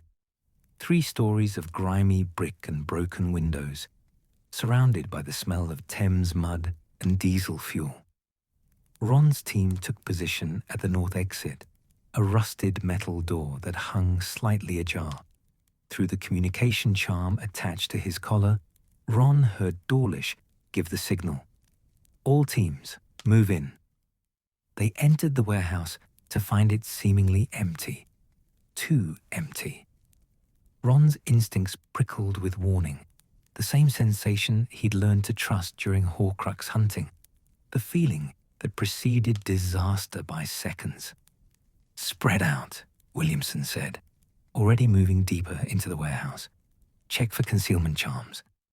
Ron raised his fist, signaling stop. His team looked at him with varying degrees of confusion and impatience. Something's wrong, Ron said quietly. Sir? Savage, young, eager, still believing the world made sense, gestured at the empty space. There's nothing here. Maybe the intelligence was bad. But Ron was studying the warehouse floor, the way dust had settled in certain patterns. Footprints led in but didn't lead out. Boxes stacked too neatly for a space supposedly abandoned. And the silence, too complete, too waiting. Through the communication charm, he heard Harry's team advancing through the main floor. Hermione's team clearing the loading dock area. Everyone moving forward, confident, following the plan. It's a trap, Ron said suddenly, certainty crystallizing. Everyone out, now. Weasley, we can't just abort because you have a feeling. Proudfoot started. Ron grabbed the communication charm at his collar. All teams, fall back. It's an ambush. The warehouse exploded into chaos. Not literal explosions. Worse, containment charms failed simultaneously throughout the building, releasing what must have been dozens of dark artifacts at once. Ron felt the wave of malicious magic slam into them like a physical force. Cursed objects don't just sit there when their restraints break. They activate, they attack, they fulfill whatever dark purpose their creators intended. A cursed mirror erupted in silver light, its reflection trap trying to pull Savage's soul from his body. Ron threw up a shield charm while simultaneously casting a severing hex that shattered the mirror before it could complete its work. Savage stumbled back, his face paper white but alive. Stay together, Ron shouted. Don't look directly at anything shiny. Shield charms up. Through the communication charm, he heard pandemonium from the other teams. Harry's voice tight with controlled panic. Cursed chains. They're static. Hermione. Blasting hex won't work on this. More static. The charms were failing, overwhelmed by the ambient dark magic saturating the air. Ron's mind raced through possibilities with the same speed he'd once used for reading Quidditch plays. 3 teams, separated, each facing unknown dangers. The smart tactical move would be to secure his own team's escape route and retreat to safety. But that wasn't who Ron was. That had never been who Ron was. "Williamson, get Savage and Proudfoot to the exit," Ron ordered. "Once you're clear, send up red sparks so Dawlish knows we need backup." "What about you?" Williamson asked. "I'm getting the others." Ron was already moving toward the main floor where Harry's team had entered. "That's an order." He ran through the warehouse, his wand up, his senses screaming warnings about every shadow and sound. A cursed necklace floated past, its chain writhing like a snake. Ron hit it with a freezing charm that locked it mid-air. A dark detector spun in deadly circles, its needles extending to pierce anything nearby. Ron transfigured a shipping crate into a cage that contained it. The observations Miriam had made him practice, the pattern recognition he'd honed over months of quiet noticing, all of it came together now in real-time tactical analysis. He could read the warehouse's dangers the way he'd once read Quidditch formations, seeing not just what was, but what was about to be. He found Harry's team pinned down behind overturned crates, surrounded by what looked like cursed coins that multiplied whenever they were destroyed. Harry was bleeding from a cut above his eye, his face set in that determined expression that meant he was about to do something heroically stupid. "Don't blast them," Ron shouted. "They multiply under attack. It's a replication curse." Harry's head snapped toward him. Then how? Containment, not destruction. Ron was already casting, his wand movements precise. "Help me with the shield." Together, they erected a spherical shield charm that trapped the coins inside, contained but active, not elegant but functional.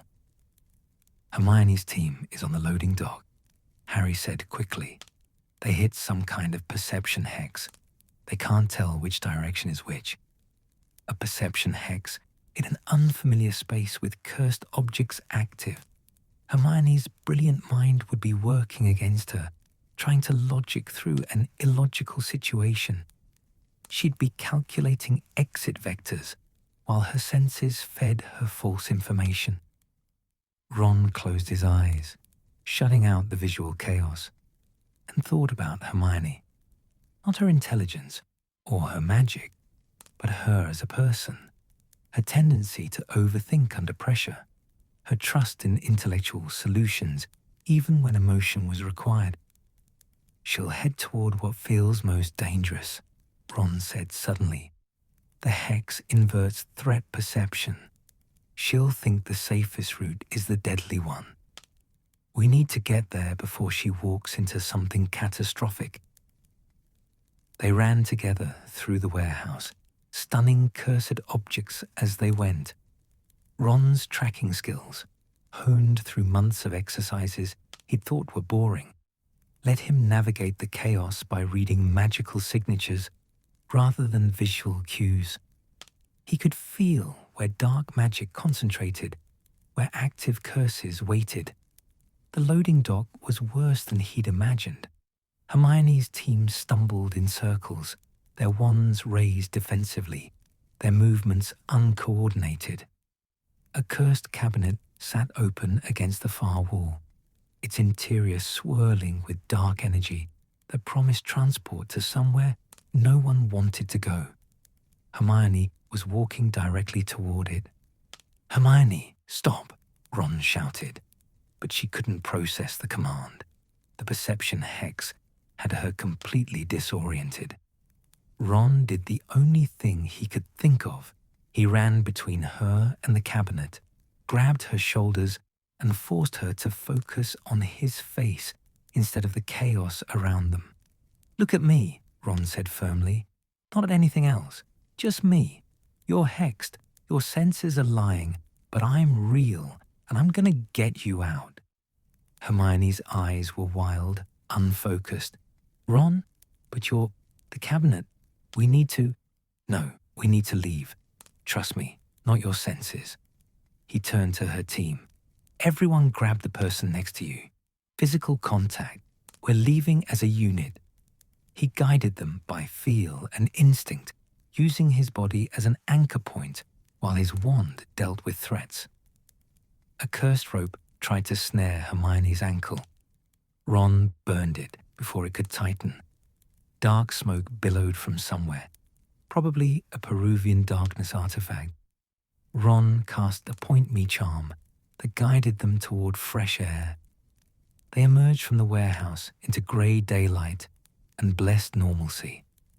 Hermione collapsed to her knees, gasping, her perfect composure shattered. Her team sprawled on the pavement, breathing hard, alive. Senior Auror Dawlish stood with backup forces, his expression cycling between relief and fury. What the hell happened in there? Trap, Ron said simply. He was shaking now, adrenaline draining away and leaving exhaustion in its wake. The whole setup was designed to lure us in and trigger simultaneously. Someone knew we were coming. Casualties, minor injuries, everyone's alive. Ron met Dawlish's eyes. But it would have been a massacre if we'd followed the plan. The investigation took 3 days. Ministry specialists combed through the warehouse, documenting the trap's sophistication. 37 different cursed objects, all rigged to activate together. Whoever had set this up had resources, knowledge, and inside information about Auror protocols.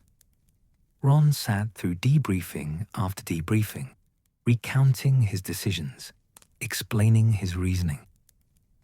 The questioning sometimes felt accusatory. Why had he ignored orders? How had he known it was a trap? Why hadn't he followed the established plan? Because the plan was wrong, Ron said finally, in his 4th interview with a severe witch from Internal Affairs. The intelligence was wrong.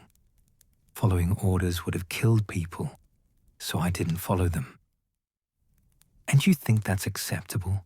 She asked coldly. Ignoring chain of command based on intuition?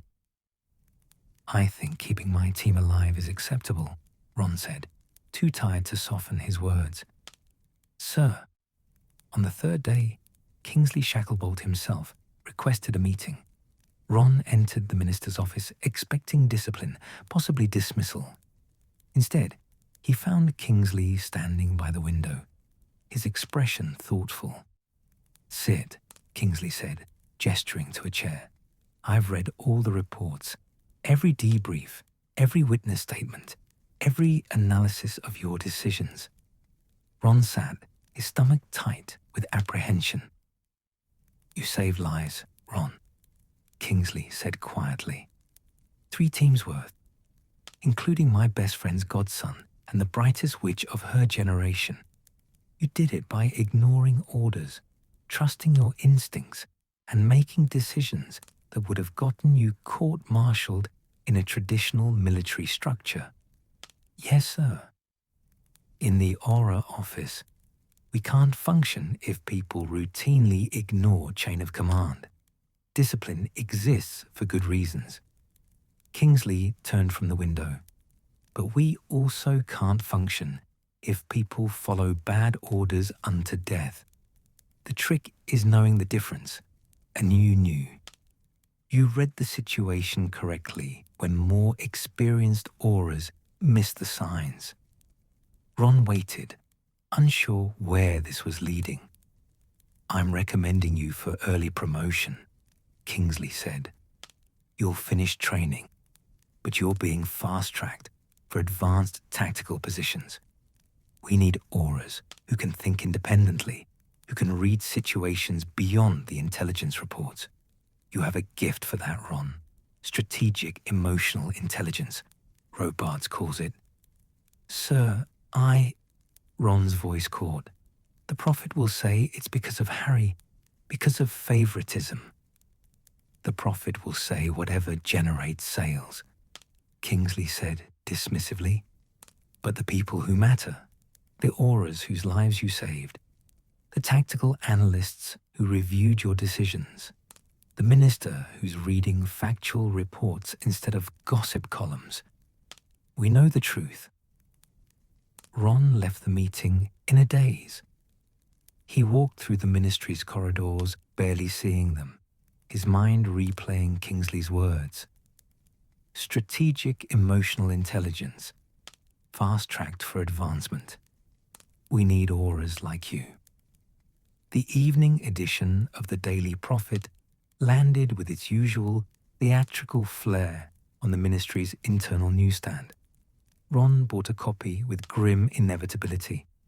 The headline was exactly what he'd expected. Potter leads daring rescue.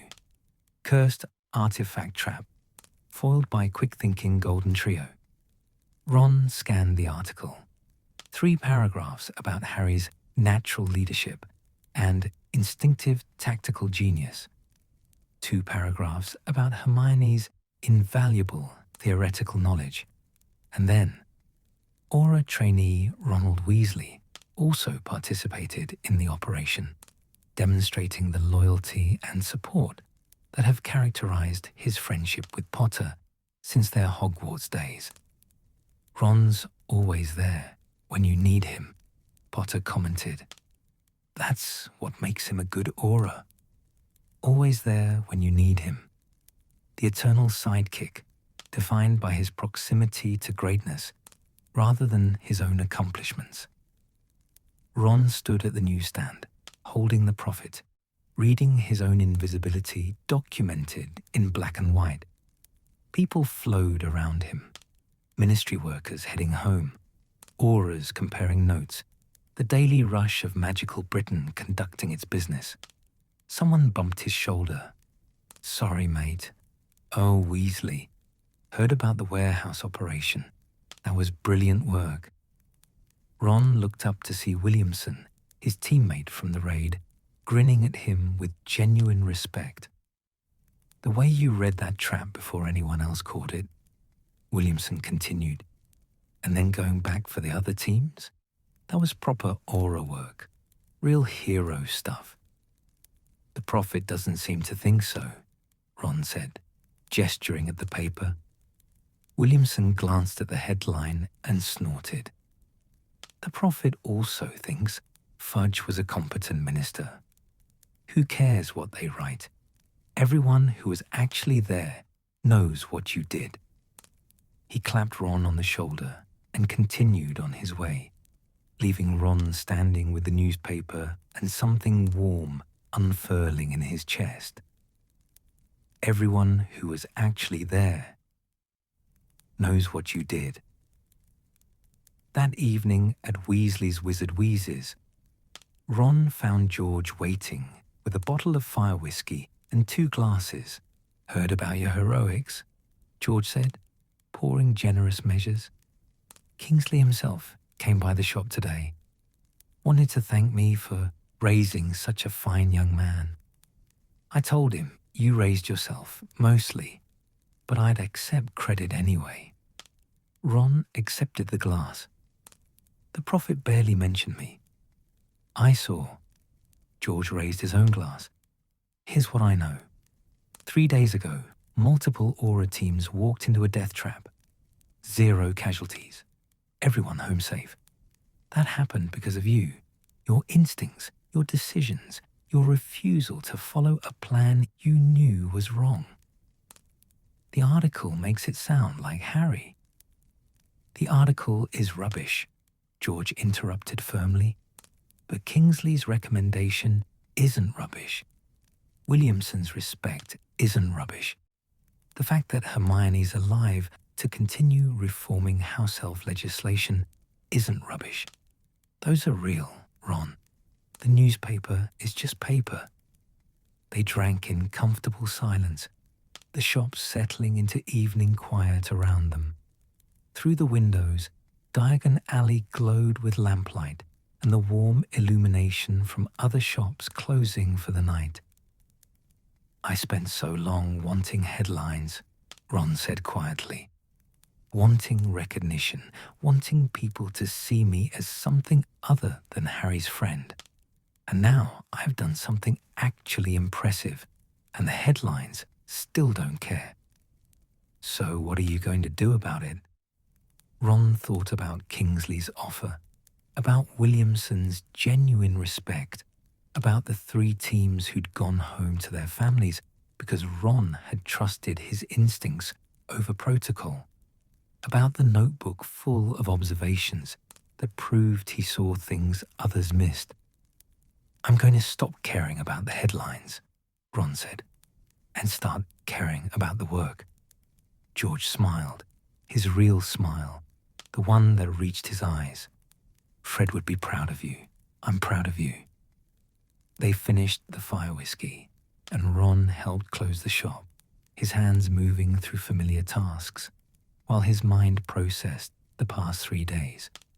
The trap, the rescue, Kingsley's words, the prophet's dismissal, Williamson's respect. Walking home to Grimmauld Place through spring-scented London streets, Ron passed another newsstand where his face appeared in the background of the prophet's photograph. Out of focus, partially cropped, unremarkable. He looked at it and felt fine. Not happy, exactly. Not satisfied with the dismissal, but no longer devastated by it, either. The paper reported one version of events. The people who'd been there knew another version. Both versions existed simultaneously, but only one actually mattered. At Grimmauld Place, Harry waited up with tea and concern written across his face. "I tried to correct them," Harry said immediately. "The prophet reporter. I explained what you did, how you saved everyone, but they edited it down to—" "I know," Ron said. "It's fine." "It's not fine. I deserve to be recognized by the people who matter," Ron interrupted gently. "And I am. Kingsley knows. You know. Everyone on those teams knows. That's enough." Harry studied him for a long moment. "You've changed since the war. You're more certain, more yourself." "I'm learning," Ron said. "Still learning. But yeah, maybe I'm getting there." That night, Ron added to his observation journal the exercise Miriam had assigned that had become Habit Day 73. Notice trap before anyone else by reading absence of evidence, footprints, dust patterns. Trusted instinct over orders. Saved 3 teams. Prophet barely mentioned it, but the people who were there know, and that matters more. Learn it. Being extraordinary isn't about headlines. It's about doing the work that needs doing, whether anyone's watching or not. I've been a keeper my whole life, watching the field, reading the play, protecting the goal, finally understanding. That's not a limitation. That's my gift. Ron closed the journal and turned off the lamp. Outside, London carried on its endless noise. Somewhere, printing presses prepared tomorrow's papers, ready to tell new stories about heroes and their faithful companions. But Ron Weasley, lying in Regulus Black's old room, surrounded by Chudley Cannon's posters, finally understood what George had been trying to tell him all along. The people who matter know the truth. And he mattered. Summer arrived with unusual conviction that year. London heat that turned ministry corridors into stifling tunnels and made the Aura training room feel like the inside of a cauldron. Ron had been promoted to senior trainee status in June, a quiet advancement that came with additional responsibilities and access to active investigations rather than just exercises. He still helped George at the shop most evenings, still saw Miriam twice a week, still lived at Grimmauld Place with Harry. But something fundamental had shifted. Ron moved through the world differently now, more grounded, less apologetic, watching and noticing with the confidence of someone who'd learned to trust his own observations. The case briefing came on of Arkham Tuesday morning that already felt too hot by 8 o'clock. Ron sat in the incident room with a dozen other auras, some senior, some trainees like him, all studying the evidence board that Dawlish had compiled over 3 weeks of investigation. Dark artifacts smuggling ring, Dawlish said, his voice carrying the exhaustion of someone who'd been chasing this case too long. We've been tracking them for months. They're bringing in cursed objects from Eastern Europe. Nothing catastrophically dangerous on its own, but enough to cause significant harm if distributed widely. We've traced the operation to 5 shell companies and at least 8 different warehouses. Who's running it? Harry asked from his position near the front. Harry had been promoted to full aura status in May, a development that surprised no one and generated 3 separate profit articles. That's the problem, Dawlish admitted. We don't know. The organization is compartmentalized. No one knows more than one piece. We arrest the warehouse workers. They know nothing about suppliers. We track the suppliers. They know nothing about distribution. Someone designed this to be investigation-proof. Ron studied the evidence board while Dawlish continued explaining. Warehouse locations, arrest records, interrogation transcripts, financial documents. The information sprawled across the wall in what looked like chaos, but what Ron's increasingly trained eye recognized as something else. Pattern. There was a pattern here, if you knew how to see it. The concern, Dawlish said, is that this is preliminary activity. We believe they're testing distribution networks for something bigger, possibly preparing to move genuinely dangerous artifacts, cursed objects that could cause mass casualties. So what's our move? Hermione asked. She'd been splitting her time between aura work and ministry legal reform, bringing her characteristic intensity to both. We raid everything simultaneously, Dawlish said. 8 warehouses, 5 offices, coordinated strikes. We arrest everyone, seize everything, and hope someone breaks during interrogation. The room murmured approval. It was a solid plan, aggressive, comprehensive, the kind of operation that could dismantle an entire criminal network in one night. Ron raised his hand. Dawlish looked surprised. Weasley. Permission to speak, sir. Granted. Ron stood, moving to the evidence board. I think we're looking at this wrong. The raids will fail because we're attacking the organization's expendable pieces. The people in these warehouses. They're deliberately kept ignorant. Even if we arrest them all, the leadership stays safe and just rebuilds. Several auras shifted uncomfortably.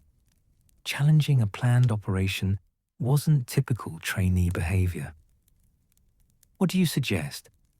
Dawlish asked, his tone neutral but interested. Ron pointed to the interrogation transcripts. Everyone we've arrested shows the same pattern. They were recruited through personal connection, not advertising. Friend of a friend, family member, someone they trusted. That suggests the organization prioritizes loyalty over competence. So, Savage asked impatiently. So loyal people are predictable, Ron said. They follow emotional logic, not criminal logic. Look at the warehouse locations. They're not distributed for optimal smuggling routes. They're distributed based on where the workers live. Close to home, familiar territory, places where they feel safe. He traced his finger across the map. The financial records show payments in cash, always on Fridays, always in the early evening. That's not efficient money laundering. That's someone accommodating workers who need to be home for family dinner. The suppliers all operate during specific hours, never overnight, never on weekends. You're saying they're concerned about work-life balance? Dawlish's tone suggested he thought Ron had gone mental. I'm saying they're human, Ron corrected. And the humans follow patterns based on emotion, not efficiency. This entire operation is built around keeping workers comfortable and loyal, which means the leadership cares more about preventing betrayal than maximizing profit. Hermione was leaning forward now, her expression shifting from skepticism to understanding. Which means the weak point isn't the warehouses or the finances, it's the relationships. Exactly. Ron pulled down several interrogation transcripts. Every person we've arrested mentions the same things: being treated well, feeling respected, believing they're part of something important. That's cult recruitment psychology. Someone's building loyalty through emotional manipulation. Even if that's true, Williamson said, how does it help us? Ron had been thinking about this since he'd first noticed the pattern 3 days ago. Lying awake at Grimold Place, while London sweated through another hot night. We don't raid the warehouses. We follow the emotional connections. These workers trust whoever recruited them, and those recruiters trust their recruiters, all the way up the chain. The organization can't function without that trust network. You want us to trace relationships? Dawlish sounded incredulous. That could take months. Or it could take one interrogation, if we find the right person to ask. Ron pointed to a specific transcript. A warehouse worker named Marcus Bellwether, who'd been arrested 2 weeks ago. This one. He mentions his cousin got him the job. His cousin, who really believes in the cause. That's not typical criminal language. That's someone who's been sold an ideology. We've already interrogated Bellwether, Savage said. He claimed he knew nothing. Because we asked the wrong questions, Ron said. We asked about supply chains and leadership structure, criminal questions. We should have asked about his cousin, about why he believes in the cause, about the emotional hooks keeping him loyal. The room had gone quiet. Ron realized everyone was staring at him, some with skepticism, some with curiosity, Harry and Hermione with expressions that suggested they were reassessing everything they thought they knew about him. This is unconventional, Dawlish said finally. You're suggesting we base an entire investigation on relationship psychology rather than standard criminal investigation technique. I'm suggesting we use both, Ron said.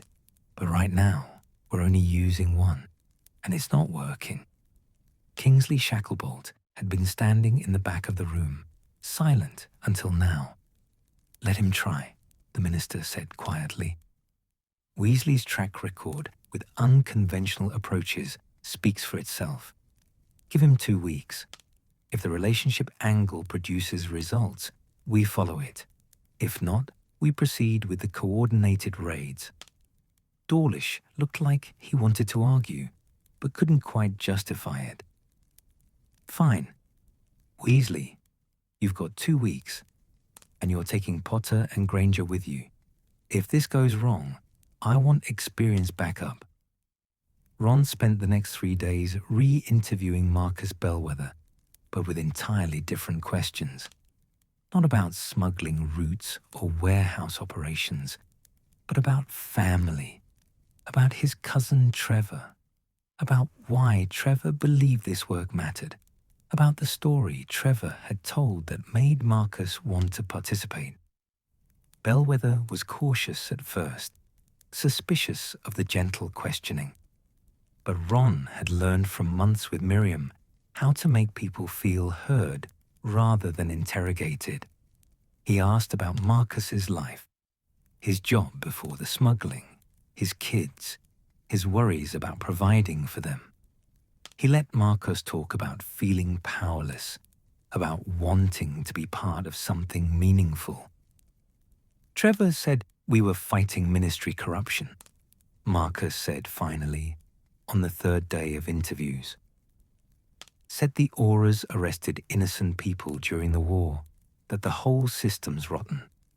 Said we were helping redistribute artifacts that the ministry had stolen from their rightful owners.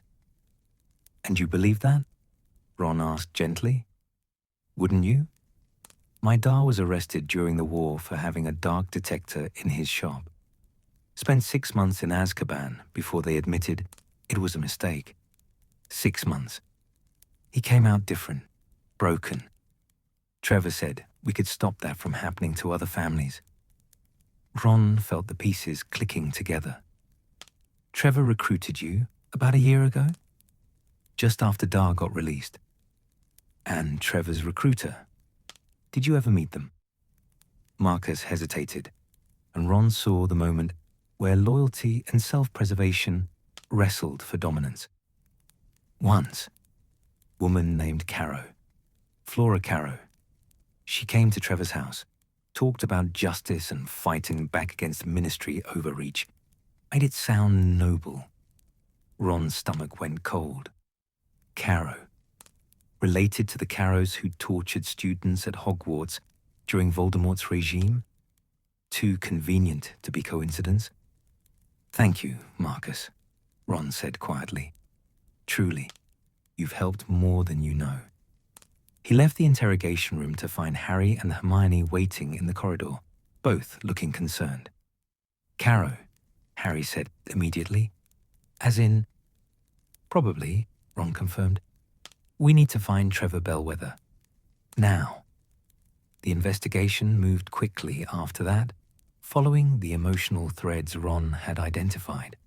Trevor Bellwether led them to Flora Caro, who led them to her brother Damien, who led them to a network of former Death Eater sympathizers who'd been quietly building a distribution system for genuinely dangerous artifacts under the cover of righteous resistance. They weren't just smuggling cursed objects.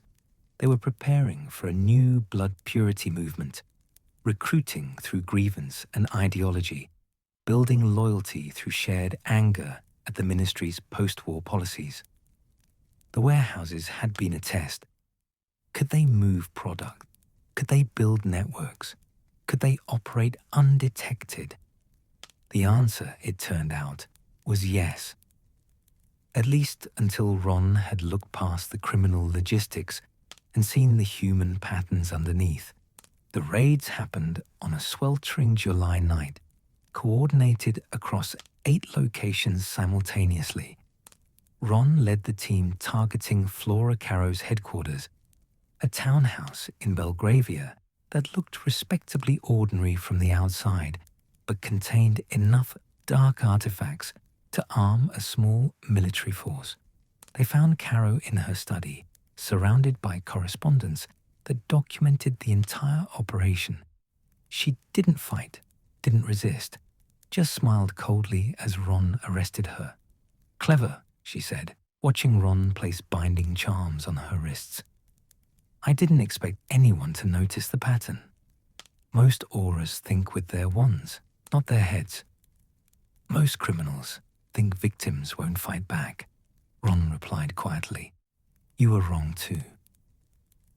The evidence they seized that night filled 3 ministry storage rooms, correspondence, financial records, artifact manifests, recruitment materials, everything needed to dismantle the network completely and identify every person involved. Kingsley called a press conference 2 days later to announce the successful operation.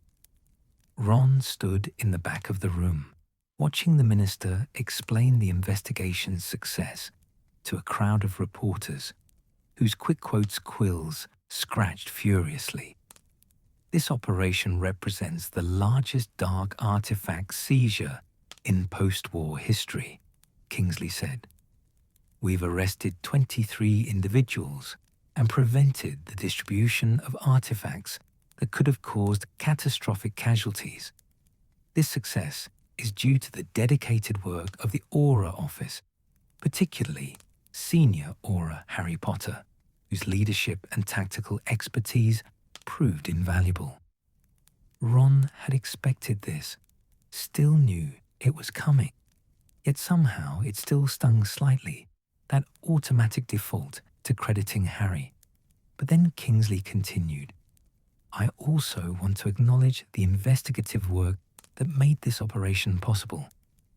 The breakthrough came from identifying behavioral patterns in the criminal network, work that required unconventional thinking and deep understanding of human psychology.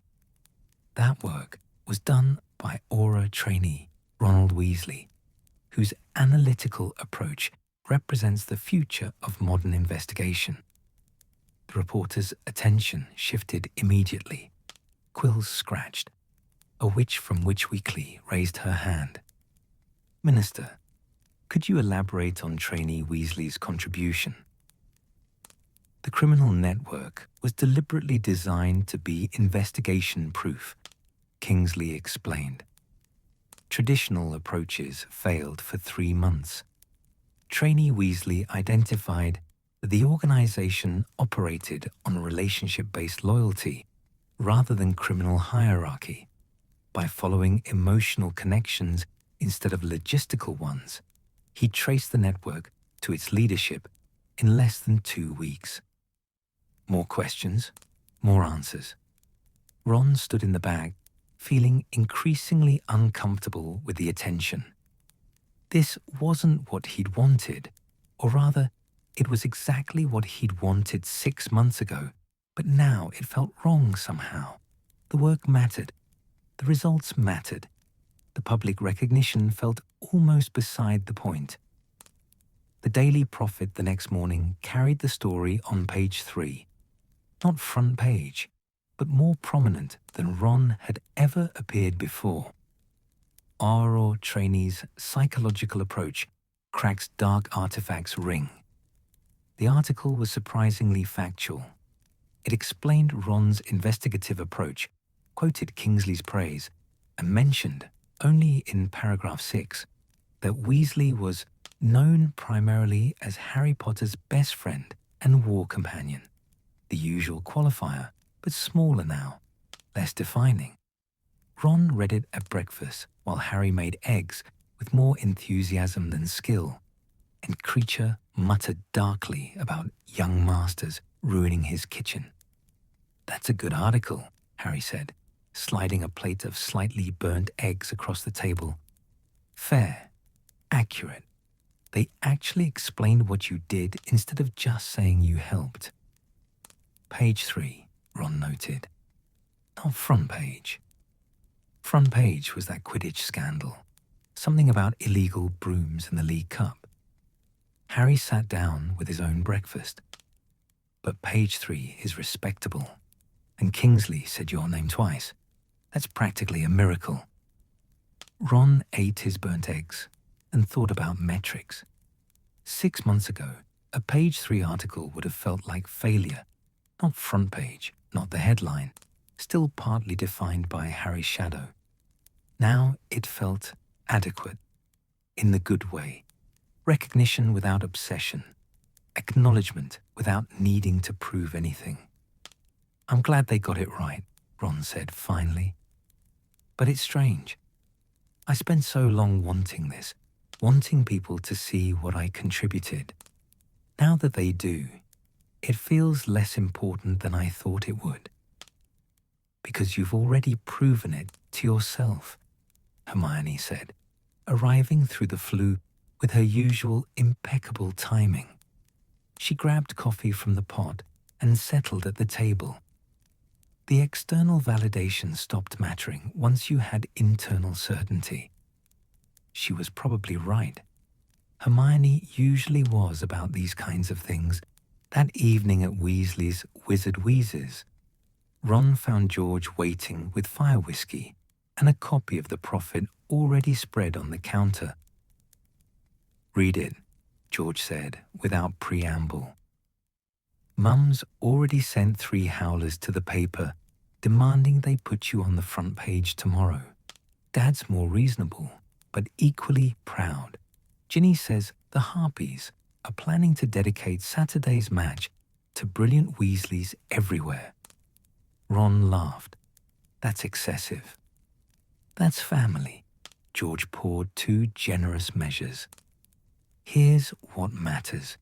You solved a case that stumped the entire Aura office. You did it by seeing what everyone else missed, the human part, the emotional logic. That's extraordinary, Ron. Whatever the Prophet says or doesn't say, whatever page they put it on, that doesn't change what you accomplished." They drank, the shop quiet around them. Through the windows, Diagon Alley settled into evening routine. Shops closing, workers heading home, the daily rhythm of magical commerce winding down. "Fred would make some joke about you being the brains of the family," George said quietly. "Then he'd probably ask if your new fame meant we could raise prices on extendable ears since they were used in actual investigations by actual heroes. He'd be insufferable about it." "I miss him," Ron said. "Yeah, me too." George was quiet for a moment, but he'd be proud, genuinely proud. Not of the newspaper article. Fred never cared about press, but of you figuring out who you are. That's what he'd care about, Ron. Thought about that as he walked home through July heat that hadn't broken even after sunset. About Fred's pride, about George's respect, about Kingsley's acknowledgement, about the case he'd solved not through powerful magic or dramatic heroics, but through noticing patterns that others had overlooked. At Grimmauld Place, he found Harry and Hermione in the library, surrounded by case files for their next assignment. They looked up as he entered, and something passed between the 3 of them. The comfortable familiarity of people who'd been through war together, who knew each other's strengths and weaknesses, who'd learned to work as a unit. "Dawlish assigned us a new case," Harry said. "Missing magical creatures from the Department of Regulation and Control. Could be theft, could be liberation, could be something else entirely. They specifically asked for you," Hermione added. "They want that Weasley kid who sees patterns." Direct quote. Ron felt something warm settle in his chest. Not the desperate hunger for recognition that had consumed him after the war, but something quieter. Satisfaction. The knowledge that he'd found his place, his particular way of contributing that no one else could quite replicate. "Tell them I'll take it," Ron said. "Let me see the files." They worked late into the night, the 3 of them, analyzing evidence and developing theories. Ron noticed things, small inconsistencies in the theft reports, emotional language in witness statements, patterns in timing that suggested personal motivation rather than criminal enterprise. He shared his observations, and Harry and Hermione listened with the respect of people who'd learned to trust his instincts. The Golden Trio working together, but different now. Not Harry the hero with his faithful companions, but 3 people with complementary skills, equal partners in investigation. Ron went to bed that night with case notes still spinning through his head. Tomorrow, the Prophet would probably run another article about something else, and his page 3 appearance would be replaced by new news, new stories, new headlines about other people. And that was fine. Better than fine, actually. Because Ron Weasley had finally learned the difference between being seen and being certain, between headlines and truth, between performing for recognition and simply being himself, observant, empathetic, strategic in ways that couldn't be taught but could be developed. He'd spent his whole life as a keeper, watching the field while others scored goals. Now he understood. Watching the field was its own kind of brilliance, and the people who mattered had always known it. Winter returned to London with the certainty of old habit, frost painting windows in delicate patterns, breath misting in the air, the kind of cold that settled into bones and reminded everyone the seasons turned whether you were ready or not. Nearly a year and a half had passed since Ron began aura training, since those first desperate days of wanting recognition and fearing invisibility. The owl arrived on a December morning when Ron was helping George reorganize the shop's stockroom, a never-ending task that had become almost meditative in its repetition. The bird was official ministry stock, which meant either assignment notification or trouble. Ron opened the letter with George reading over his shoulder. Mr. Weasley, Rita Skeeter has requested an interview with the Golden Trio for a retrospective piece on post-war reconstruction. The interview is voluntary but encouraged as positive ministry publicity. If you consent, please report to Conference Room 7 at 2 p.m. Thursday. Department of Magical Public Relations. You gonna do it? George asked. Ron thought about the last interview, the twisted quotes, the least accomplished headline, the weeks of whispers that followed. Then he thought about the cases he'd solved since then, the patterns he'd identified, the quiet certainty he'd built through months of actually doing the work. Yeah, Ron said. I think I am. Thursday arrived grey and cold. Ron dressed carefully, not ostentatiously, just the neat robes that suggested professionalism without trying too hard. He met Harry and Hermione outside Conference Room 7, both of them looking slightly apprehensive. Remember, Hermione said, her tone carrying the weight of someone who'd been burned by Rita Skeeter multiple times. She'll try to twist everything. Don't give her ammunition. I know, Ron said. It's fine. Inside, Rita Skeeter waited with her quick quotes quill hovering like a predatory bird. She wore acid green robes that clashed violently with the room's grey walls and smiled with too many teeth. The Golden Trio, she exclaimed, as if they were delightful surprises rather than scheduled appointments. How wonderful to see you all together. Please sit. Let's chat about your remarkable journey from Hogwarts students to, well, what you've become. They sat. The quick quotes quill began scratching immediately, probably already inventing embellishments. Harry dear, let's start with you, Rita purred. How does it feel being the boy who lived and now the aura everyone wants on their team? Harry gave his usual modest responses, deflecting credit, mentioning teamwork, the kind of careful answers he'd learned to give after years of unwanted attention. Rita's quill scratched enthusiastically, no doubt turning his humility into something more dramatic. And Hermione, your work on magical creature rights and muggle-born advocacy is revolutionary. Tell me, do you ever feel overshadowed by Harry's celebrity? Hermione bristled slightly, but kept her voice measured. We work as a team, Rita. We always have. Success isn't about individual recognition. is about achieving meaningful change. The quill practically vibrated with excitement, probably recording something about tension or rivalry. Then Rita turned to Ron, and her smile sharpened. Ronald, or do you prefer Ron? Tell me, what's it like being the third member of this famous trio? Some might say the least visible member.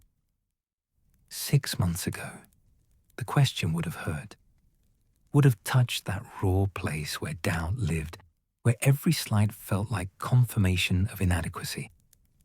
Now, Ron met her eyes calmly and recognized the question for what it was. Bait. I prefer Ron, he said evenly. And I'd say the question assumes visibility equals value, which is a flawed premise. Rita's perfectly sculpted eyebrows rose. Oh, how so? Because the most important work often happens quietly, Ron said. The investigations that prevent disasters before they happen don't make headlines because there's nothing dramatic to report. The patterns you notice that stop situations from escalating, those don't photograph well. But they matter. Sometimes they matter more than the flashy rescues. So you're saying you prefer working in the shadows? Rita's quill scratched furiously. I'm saying I prefer doing work that matters, whether anyone's watching or not. Ron kept his voice calm, almost conversational. Look, I spent a long time wanting recognition, wanting people to see me as something other than Harry's friend. But I've learned that the people whose opinions actually matter, the ones who do the work alongside you, who trust you with their lives, those people know what you contribute. And Harry and Hermione, do they know what you contribute? Ron glanced at his friends. Harry was watching him with quiet pride. Hermione had tears in her eyes, though she'd probably deny it later. They've always known, Ron said simply. I was the one who needed convincing. Rita leaned forward, sensing something. That's quite a statement. Are you saying you struggled with self-worth issues? I'm saying I'm human, Ron replied. I spent 7 years being Harry's friend during the most dramatic period in magical history. When you stand next to someone the whole world's watching, it's easy to feel invisible, easy to wonder if you matter. And now I know that I do. Not because newspapers say so, they usually don't, but because I see the evidence. Cases solved, lives saved, work done well. That's not about fame. That's about choosing what matters. The quill scratched so hard, Ron thought it might tear through the parchment. Speaking of choices, Rita said, her voice taking on that dangerous sweetness she used before particularly vicious questions. You mentioned Harry's friend several times. Is that how you define yourself? As Harry Potter's loyal companion? Ron smiled and meant it. I'm Harry's friend because I choose to be. Choice is what matters really. Voldemort never understood that. He thought power came from force, from making people submit. But the strongest bonds are the ones you choose freely. He looked at Harry and Hermione. I choose to be their friend. I choose to work alongside them. Not because I'm following anyone's lead or riding anyone's fame, but because they're brilliant and brave, and I genuinely like them. If I have learned anything this past year, it's that choice is the only thing that gives relationships meaning. Rita looked almost disappointed. She'd clearly been hoping for defensiveness, for ammunition. And your work at Weasley's Wizard Wheezes? Is that another choice? It's helping my brother keep our other brother's dream alive, Ron said. Fred died fighting for a world where people could laugh again. George and I make sure that world exists. If that's not important work, I don't know what is. The interview continued for another 20 minutes, but Rita had lost her edge. She asked standard questions, received honest answers, and eventually dismissed them with visible frustration. Outside the conference room, Hermione grabbed Ron's arm. "That was brilliant. The way you handled her questions, Ron, that was perfect." "It was honest," Ron said. "Seemed easier than trying to manage her spin." "The article's still going to be rubbish," Harry warned. "You know she'll twist it somehow." "Probably," Ron agreed. "But that's fine. I said what I needed to say. Whether she reports it accurately is her problem, not mine." The article appeared 5 days later in Witch Weekly. Not the Prophet. Apparently, Rita had sold it to the magazine that had once called Ron the least accomplished member of the trio. The headline made Ron laugh. "The Golden Trio Speaks. Ronald Weasley on choice, loyalty, and working in the shadows." The article itself was surprisingly fair. Oh, Rita had added her usual dramatic flourishes, describing Ron's intense gaze and quiet strength, and the weariness of a young man who's seen too much. But the quotes were mostly accurate. His statement about choice being what mattered appeared verbatim. His explanation of invisible work versus flashy heroics came through clearly, and for the first time in any article about the Golden Trio, Ron's section was longest. Weasley speaks with the quiet certainty of someone who's made peace with his role in history, Rita had written.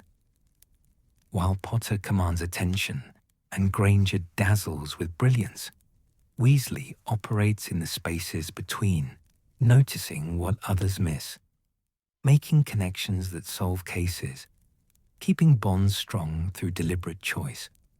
Perhaps, this reporter reflects, there's a particular kind of heroism in choosing to stand beside greatness rather than competing with it, in choosing to be extraordinary in ways that don't require applause. Ron read the article at breakfast, Harry and Hermione reading their own copies beside him. The kitchen at Grimmauld Place smelled of coffee and the slightly burnt toast that was the best any of them could manage. "She made you sound noble," Harry said, sounding surprised. "Rita Skeeter made someone sound genuinely noble. I didn't know she could do that." "She made me sound tired," Ron corrected. "All that weariness and quiet strength business. I'm 21, not ancient." "But she got the important parts right," Hermione said softly. "The part about choice, about different kinds of heroism. Ron, this might actually change how people see you." "Maybe," Ron said. "Or maybe people will read it and forget it by tomorrow. Either way, it doesn't really matter anymore." And he meant it. The article was nice. Better than the hatchet jobs Rita usually produced, but it didn't feel essential the way recognition once had. He'd spent a year building certainty from the inside out, and no newspaper article could add to or subtract from that. That evening, the Burrow hosted its annual Christmas gathering, the whole family plus Harry and Hermione, who'd been adopted into Weasley chaos years ago. The house overflowed with noise and warmth, everyone talking over everyone else, Molly directing traffic from the kitchen, while Arthur tried to explain some new Muggle artifact he'd confiscated. After dinner, after presents, after George's new products had been demonstrated with varying degrees of success and property damage, Ron found himself in the garden with George. The cold bit through their robes, but the sky was clear, stars visible, despite London's distant glow. "Read the article," George said. "Mum's already cut it out and framed it. Put it between Fred's Hogwarts certificate and Percy's head boy badge. You're officially part of the achievement wall. That's embarrassing, Ron said, but he smiled. It's family. George pulled out a flask of fire whiskey, took a drink, and passed it to Ron. Fred would have been insufferable about this, you know. Would have made jokes about you being the family philosopher. Probably would have tried to market a product line called Weasley's Wisdom. It would have sold terribly. Absolutely terrible. But he'd have done it anyway. George was quiet for a moment. He'd be proud of you, Ron. Not because of the article. Fred never cared about press. But because you figured out who you are. That's the hard part. Everything else is just details. They passed the flask back and forth, the fire whiskey burning warm against the December cold. Inside, the burrow glowed with light and laughter. Bill and Fleur dancing to the wireless. Charlie showing Ginny pictures of Romanian dragons. Percy arguing with Hermione about ministry policy, while both of them clearly enjoyed the debate. I spent so long trying to be seen, Ron said quietly, trying to prove I mattered as much as Harry, that I was as clever as Hermione. And all that time, the people who mattered, you, my family, my actual friends, you already knew. We did, George confirmed. But you needed to know it yourself. That's the journey, little brother. Not convincing others, convincing yourself. They went inside as snow began to fall, soft and quiet, covering the garden where Fred had died and where life continued anyway. The burrow's warmth enveloped them immediately, Molly pressing mugs of hot chocolate into their hands, Arthur showing off his latest find, the whole chaotic beauty of family that had nothing to do with fame or recognition and everything to do with choosing to show up for each other. Ron caught Harry's eye across the room. His best friend raised his mug slightly, a private acknowledgement, a gesture that said, I see you, I know you, I choose you too. Hermione squeezed his hand when he sat down beside her. Read the article to your mum, she cried, the good kind of crying. She cries at everything, Ron said, but his throat felt tight. She's proud of you. We all are. Later that night, back at Grimmauld Place, Ron climbed the stairs to his room and found his observation journal on the bedside table. He'd been keeping it for nearly a year now, page after page of patterns noticed, cases solved, moments of certainty built brick by careful brick. He opened to a new page and wrote, Day 300-something, had an interview, said true things. Article was fair, but the real moment was at the Burrow, surrounded by family, choosing to be there because I wanted to be, not because anyone expected it.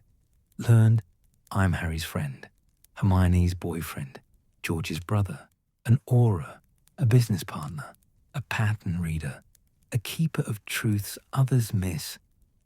I'm all of those things, and they're all choices. The headlines don't change that. They never could.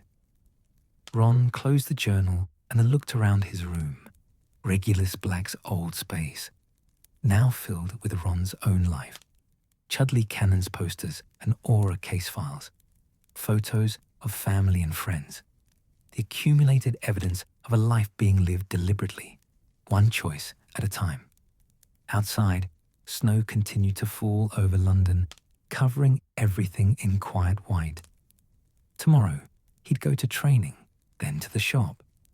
He'd solve cases and help customers and build the life he'd chosen. Extraordinary, not because anyone was watching, but because the work mattered and the people mattered, and he'd finally learned to believe he mattered too.